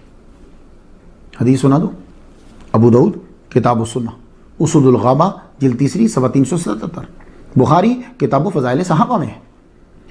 حضرت انس رضی اللہ تعالیٰ عنہ بتاتے ہیں کہ صعد النبی احد ومعه ابو بکر وعمر وعثمان فرجف الجبل فقال اثبت احد فانما عليك نبي وصدیق وشہیدان. تو آپ کی شہادت کی خبر پہلے دے دی حضور نے اپنی ظاہری زندگی. ترمذی شریف میں حدیث، اور یہ حدیث حسن ہے، حضور صلی اللہ علیہ وسلم نے فرمایا فتنہ میں یہ مظلومن شہید ہوگا. اشارہ آپ نے حضرت عثمان غنی رضی اللہ تعالیٰ عنہ کی طرف کیا. حضرت عمر رضی اللہ تعالیٰ عنہ نے جب روم اور فارس اور ایران کی حکومت کو تہس نہس کر دیا تو دونوں طاقتیں میدان جنگ میں تو نہ ابھری، خفیہ طور پر نقصان کا سوچنے لگے. یہ بڑی طاقتیں تھیں جناب. اب انہوں نے کہا کہ اسلام کو بدنام کرو اور نقصان پہنچاؤ. میدان میں تو ہم ان سے ٹکرا نہیں سکتے، یہ 30 مل کر ہزاروں سے ٹکرا جاتے ہیں. اب انہوں نے سازشیں بنانی. تو ایک نفسیاتی فطرتی بات ہے کہ جو مفتوح قومیں ہوتی ہیں نا، کچھ سال بعد یا 100 سال بعد جب موقع ملے مخالفت یہ ضرور کرتی، نقصان پہنچاتی. اب یہ فارس کا جتنی سائٹ تھی روم کی جو ہے، تو ابن سبا کو بہت میٹیریل مل گیا ان لوگوں سے، کیونکہ یہ مفتوح تھے. تو یہ کھچڑی انڈر گراؤنڈ پکتی رہی. حضرت عمر رضی اللہ تعالیٰ عنہ کے اینڈ پہ تھوڑا سا گروپ مضبوط ہوا، حضرت عمر نشانہ بنے. ان کو فارسی ابو لولو نے شہید کر دیا. حضرت عثمان غنی رضی اللہ تعالیٰ عنہ کی عمر جب 80 سال ہوئی تو یہ فسادیوں کی تگڑی جماعت اس وقت بن چکی تھی. عبداللہ ابن سبا اس کا لیڈر تھا. اس نے کچھ رومی، کچھ فارسی لیے اور کچھ مسلمان لیے. جن کو اتنی علم نہیں تھا، ان میں جذباتی مذہبی مسائل لے کر ایک مجون بنا دی، حکومت کے خلاف کر دیا۔ بنیادی ایجنڈا ان کا یہ تھا کہ صحابہ کے خلاف بولنا ہے۔ یا اب صحابہ کے خلاف بولنے کے لیے برابر میں کوئی چیز تو لانا ضروری ہے نا، کہ مسلمان جو ہیں وہ اٹھیں، ہم اٹھیں گے تو یہ تو مار دیں گے ہمیں، مسلمان اٹھے۔ اب ان کے جذبات سے کھیلنا تھا تو حضرت علی کو برابر میں کھڑا کر دیا، جبکہ حضرت علی ان کے سامنے نہیں ہے، اور حضرت ابوبکر صدیق، حضرت عمر، حضرت عثمان غنی۔ اب عثمان غنی رضی اللہ تعالیٰ عنہ 80 سال کے بوڑھے ہو چکے ہیں، ان کو اب معلوم ہو گیا کہ ہمیں کرنا کیا ہے۔ تو السابقون الاولون پہ کیچڑ اچھالنے کے لیے انہوں نے ایک ذات کو چن لیا اور یہ کہہ دیا ایسے حالات پیدا کر دو کہ آپس میں لڑا دو۔ روحانی طور پر حضرت علی کا مقام تھا اور حکومت اس وقت بنو امیہ کی مضبوط تھی۔ دیکھا آپ نے، بنو امیہ کی حکومت مضبوط تھی۔ اب برابر میں لانے کے لیے کیا ہے، یہ جب بھی کسی ملک میں، شہر میں، صوبے میں فساد اٹھتا ہے تو دیکھتے ہیں کہ وہاں زبان حاوی کون سی ہے، کوئی حاوی زبان ہو تو اس کے خلاف کر دو، تب بھی لوگ اٹھ جائیں گے۔ کوئی مذہب ہے اس کے خلاف کر دو۔ اب بنو امیہ کی طاقت مضبوط تھی، کہا جی یہ دیکھو حضرت علی یہ حقدار ہیں، ان کے خلاف کر دی۔ تو مسلمانوں کی طاقت کو کمزور کرنے کے لیے منصوبہ بنایا کہ دونوں کو آپس میں لڑا دو۔ لڑانے کے لیے کوئی چیز تو ہونی چاہیے نا، تو قتل عثمان، حضرت عثمان جب قتل ہو جائیں گے یہ آپس میں لڑتے ہی رہیں گے پھر۔ تو ان فسادیوں کے 4 بڑے لوگ تھے، ابن سبا، خالد بن ملجم، سودان بن حمران المرادی، کنانہ بن بشر بن عتاب، یہ 4 بڑے بندے تھے، اخبث خبیث۔ انہوں نے بیٹھ کر عقائد بنائے، حضرت علی کو اپنا لیڈر چن لیا، اپنے پاس سے ہی بنا لیا لیڈر، اور یہ حقیقت میں حضرت علی کے بھی محب نہیں تھے۔ انہوں نے جتنا حضرت علی کو تنگ کیا ان ظالموں نے، کسی نے تنگ نہیں کیا۔ ان سے محبت کا دعویٰ کرنے کے بنا وہ اسلام کو نقصان نہیں پہنچا سکتے تھے، اس لیے ان کو لیا۔ ان کے آگے 3 گروپ بنے۔ اہل مصر کا سرکردہ عبد الرحمن بن ادیس البلاوی تھا، بصرہ والوں کا حکیم بن جابلہ العبدی تھا، کوفیوں کا مالک بن حارث تھا۔ تو انہوں نے آغاز کیا، سب سے پہلے کیا کیا، نمازیں بڑی پڑھتے تھے، اوئے ہوئے روزے، نوافل، مسکراتے تک نہیں تھے۔ جی یہ سادہ لوگ بندوں کو پھنسانے کا زبردست طریقہ ہے، نمازیں پڑھے، مسکراؤ ہی نہیں، ہنسو ہی نہیں کسی بات کے اوپر، اور کوئی آدمی ذرا کوئی بات کرے تو پبلک میں بولو، پارسائی کا ظہور کرو، اللہ اکبر۔ تو ایسے لوگ خبیث ہوتے ہیں، شیطان ان کا دوست ہوتا ہے ان کی تنہائیوں میں، جو لوگوں کو دھوکہ دینے کے لیے عابد و زاہد بن جاتے ہیں۔ انہوں نے آغاز کر دیا، اور جب لوگ ان کی عبادت کو دیکھنے لگ گئے تو اب انہوں نے کہا، کیا شروع کیا، اے جی حضرت عثمان غنی کے جو امال ہیں نا یہ ٹھیک نہیں ہے۔ انہیں معلوم ہو گیا تھا کہ ہمارا جو اس وقت مسلمانوں کا جو حاکم ہے وہ 80-82 ان دونوں کے 80 سال یا 82 سال، وہ انتہائی بوڑھے ہیں، ہم جائیں گے ان کے پاس جو کریں گے وہ مانیں گے۔ ان کی طاقت، اب یہ جھوٹے گواہ بنا رہے تھے، اور جو گورنر اسلام کو آگے پھیلا رہے تھے اور ان کی سازشوں کو جانچ رہے تھے، فتح پہ فتح کیے جا رہے تھے، انہی پر انہوں نے اٹیک کیا۔ جائیے جا کر تحقیق کر لیجئے، جو فارس، روم کو، اسپین کو، مراکش کو، ان کو فتح کر رہے ہیں، آگے پھیلا رہے ہیں حکومت، انہی پر اٹیک کر رہے ہیں۔ پھر بھی حضرت عثمان غنی ان کی بات مان لیتے، حضرت عثمان غنی ان کی بات مان کر گورنر کو چینج کر دیتے، یہ پھر بھی ان پہ اعتراض کرتے۔ حضرت عثمان غنی رضی اللہ تعالیٰ عنہ کے بارے میں مشہور کر دیا، انہوں نے اپنے خاندان کے لوگ لگائے ہیں، اس کا جواب میں دے چکا ہوں۔ اگلوں نے سمجھا ہاں، حالانکہ سراسر جھوٹ ہے۔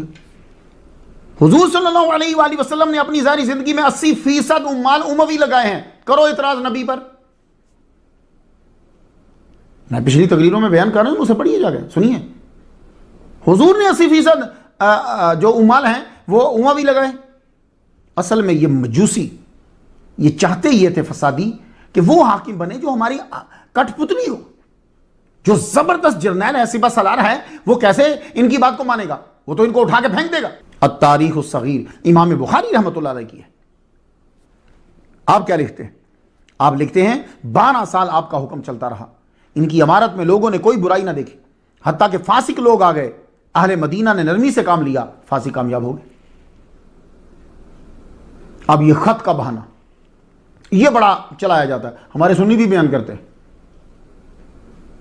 یہ فسادی بڑی تعداد میں حج کے موسم میں حج کرنے کے لیے وہاں سے چل، اور مدینہ والوں کو بتایا کہ ہم اپنے مطالبات ماننے کے لیے، بس تمہارے مطالبات تو کب سے مانے جا رہے ہیں، تمہارے کہنے پر حاکم کو چینج کیا جا رہا ہے۔ یہ پھر سازش کے لیے حج کے موسم میں آ گئے۔ یہ مصری، بصری، کوفی، انہوں نے فساد کا آغاز اس بہانے سے کیا کہ عبداللہ بن سعد بن ابی سرح زیادتی کرتے ہیں، انہیں معزول کیا جائے۔ اور اس وقت یہ سب سے بڑا سپہ سالار تھا، اور یہی فارس کے جتنے علاقے تھے ان کو تہس نہس کرتا ہوا آگے جا رہا تھا۔ مراکش کو اسی نے قبضے میں کیا تھا، ان کو ڈر تھا اس سے، اسی پر اعتراض کیا، اٹیک کیا، انہیں معزول کیا جائے۔ تو حضرت عثمان غنی رضی اللہ تعالیٰ نے پوچھا مصر والوں سے کہ تم کسے گورنر بنانا چاہتے ہو؟ جی محمد بن ابی بکر کو۔ یہ محمد بن ابی بکر اس وقت ان کی والدہ حضرت علی کے نکاح میں تھی۔ کہ جی محمد بن ابر، آپ نے کہا ٹھیک ہے چلو۔ آپ نے وہیں بیٹھ کر عبداللہ بن سعد ان کو معزول کیا، اور محمد بن ابی بکر ان کو وہاں کا گورنر تقرر کر دیا۔ محمد بن ابی بکر 700 افراد کے ساتھ مصر کی طرف روانہ ہوئے۔ مدینہ منورہ سے تیسری منزل پہ تھے کہ انہوں نے، یہ جو اب تاریخ لکھتی ہے جی، انہوں نے ایک افریقن غلام کو پکڑ لیا۔ افریقن غلام کو پکڑا، مشکیزے کے اندر چھپا ہوا لیٹر چھوٹا سا وہ بھی مل گیا جس کی 3 لائنیں بنتی ہیں۔ سٹوری دیکھ رہے ہیں آپ؟ وہ مل گیا، اور وہ کیسا زبردست افریقن غلام ہے کہ وہ جناب جی گیا بھی ادھر جہاں لشکر ہے۔ سٹوری بنانے والا بہت جگہ پہ غلطی کر گیا۔ خط پکڑا گیا، تلاشی لی، مشکیزے سے اندر سے خط نکلا۔ مورخ لکھتے ہیں کہ تحریر حضرت عثمان غنی کی تھی، مہر بھی انہی کی تھی، آپ کا لکھا ہوا تھا، اور لکھا ہوا کیا تھا سننا، عبارت میں بھی جھوٹ ہے۔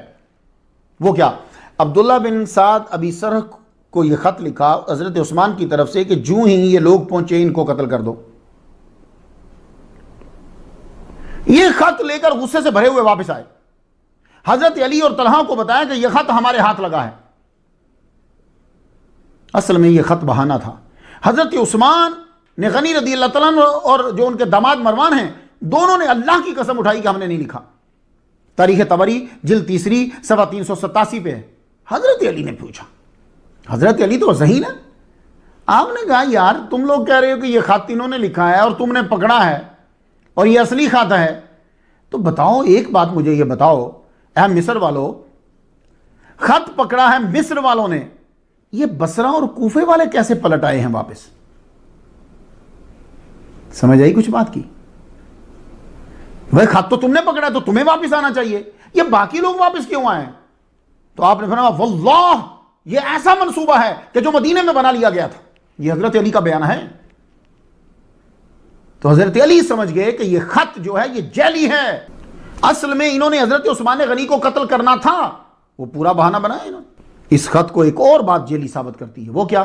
عبداللہ بن ابی سرح کے نام سے یہ خط تھا، جبکہ اس وقت مصر میں یہ تھے ہی نہیں، یہ مدینہ کی طرف نکل چکے تھے، اور یہ بات حضرت عثمان غنی کو معلوم تھی۔ اس وقت حاکم مصر محمد بن ابی حذیفہ تھے، جائیے العواسم من القواسم پڑھ لیجئے۔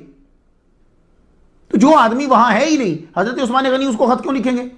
اور یہ آدمی وہی لکھ سکتا ہے جس کو خبر نہ ہو، اور یہ ان خبیثوں فسادیوں نے لکھوایا۔ عبداللہ بن سبا کی کارستانی، اس کے چمچوں کی۔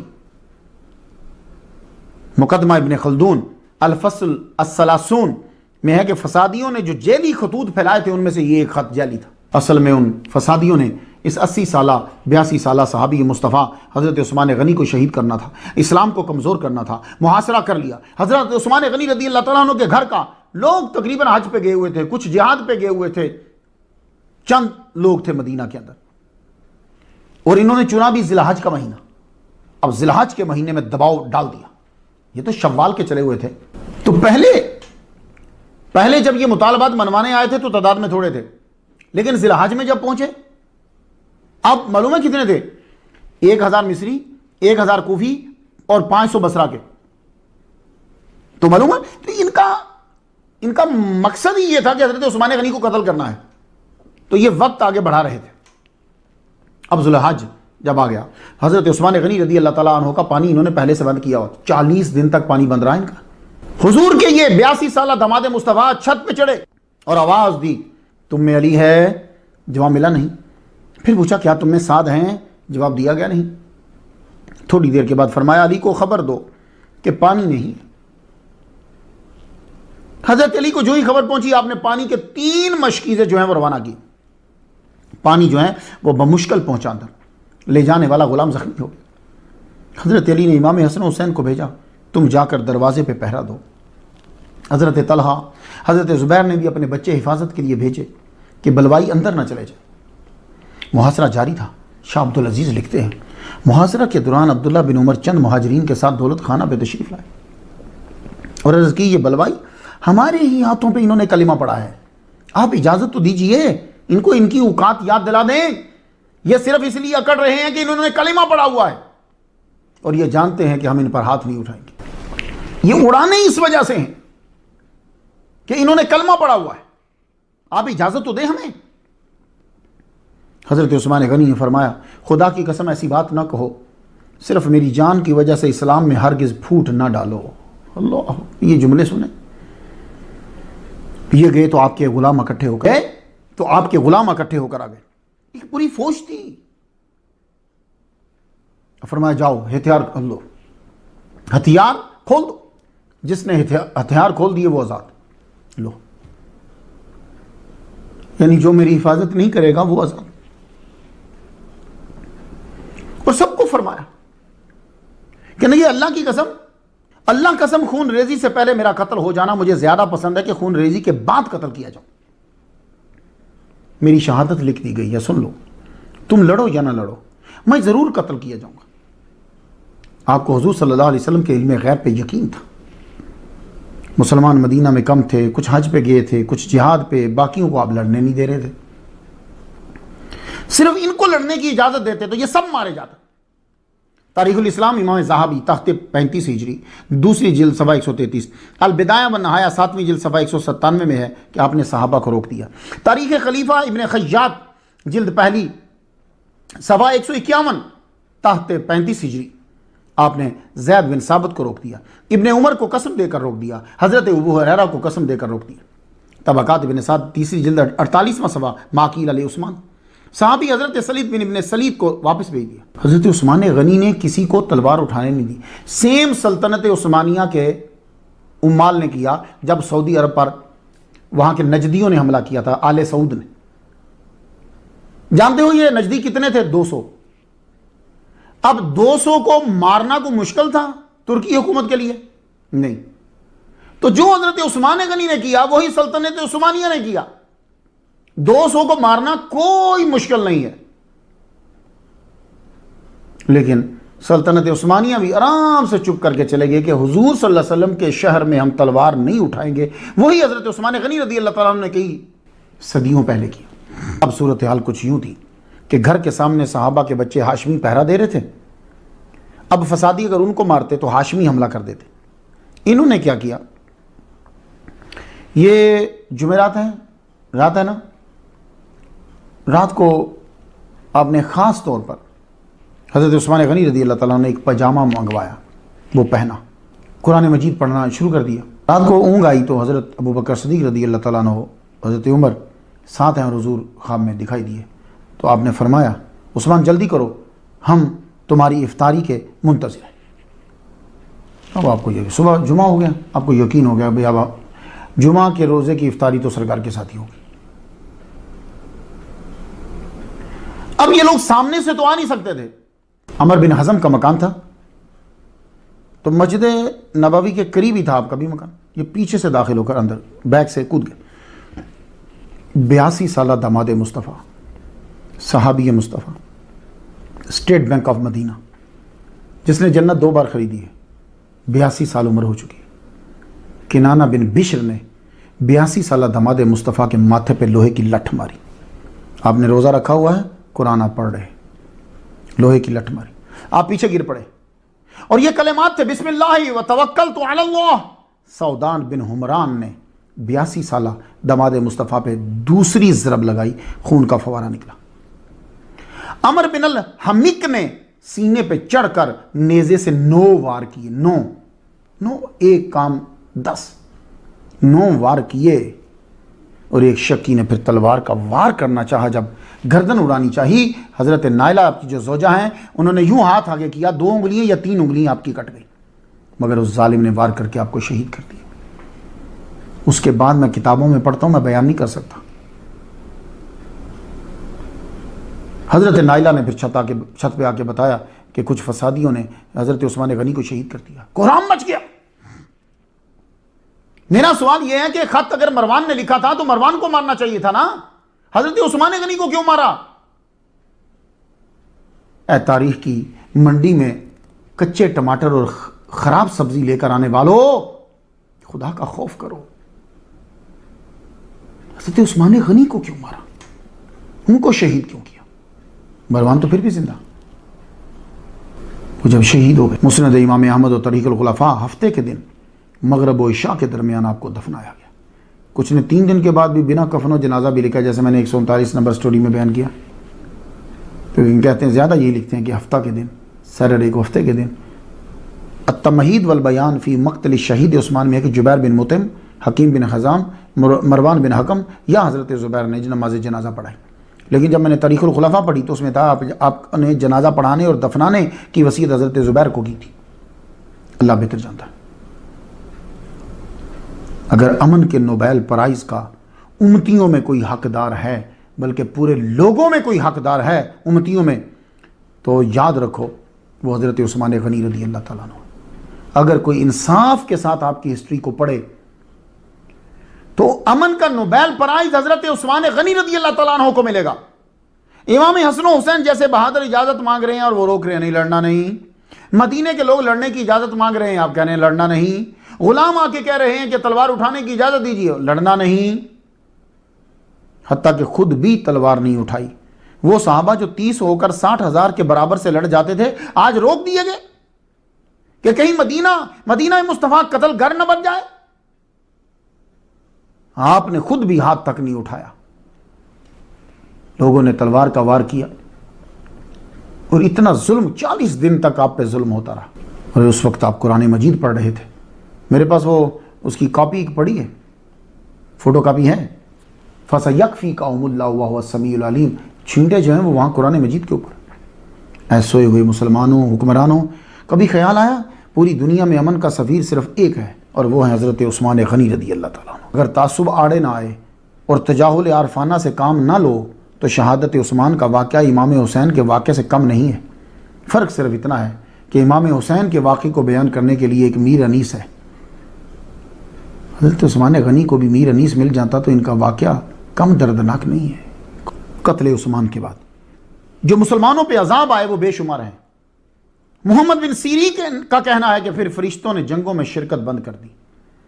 آپ کی شہادت کے بعد پھر چاند میں اختلاف شروع ہو گیا. آج آپ دیکھ لو پاکستان میں، یہاں امریکہ میں، پھر چاند میں اختلاف ہو گیا. آپ کی شہادت کے بعد مسلمان فرقوں کا شکار ہو گئے. یہ حضرت عثمان غنی کی شان. اور وہ فسادی کامیاب ہوئے، انہوں نے مذہب اسلام میں دراڑ ڈال دی، صحابہ کے خلاف لوگوں کو کر دیا. تو مسلمانوں تم صحابہ کے خلاف مت ہونا. انہوں نے ہم پر بڑے احسانات کیے ہیں. الفاتحہ.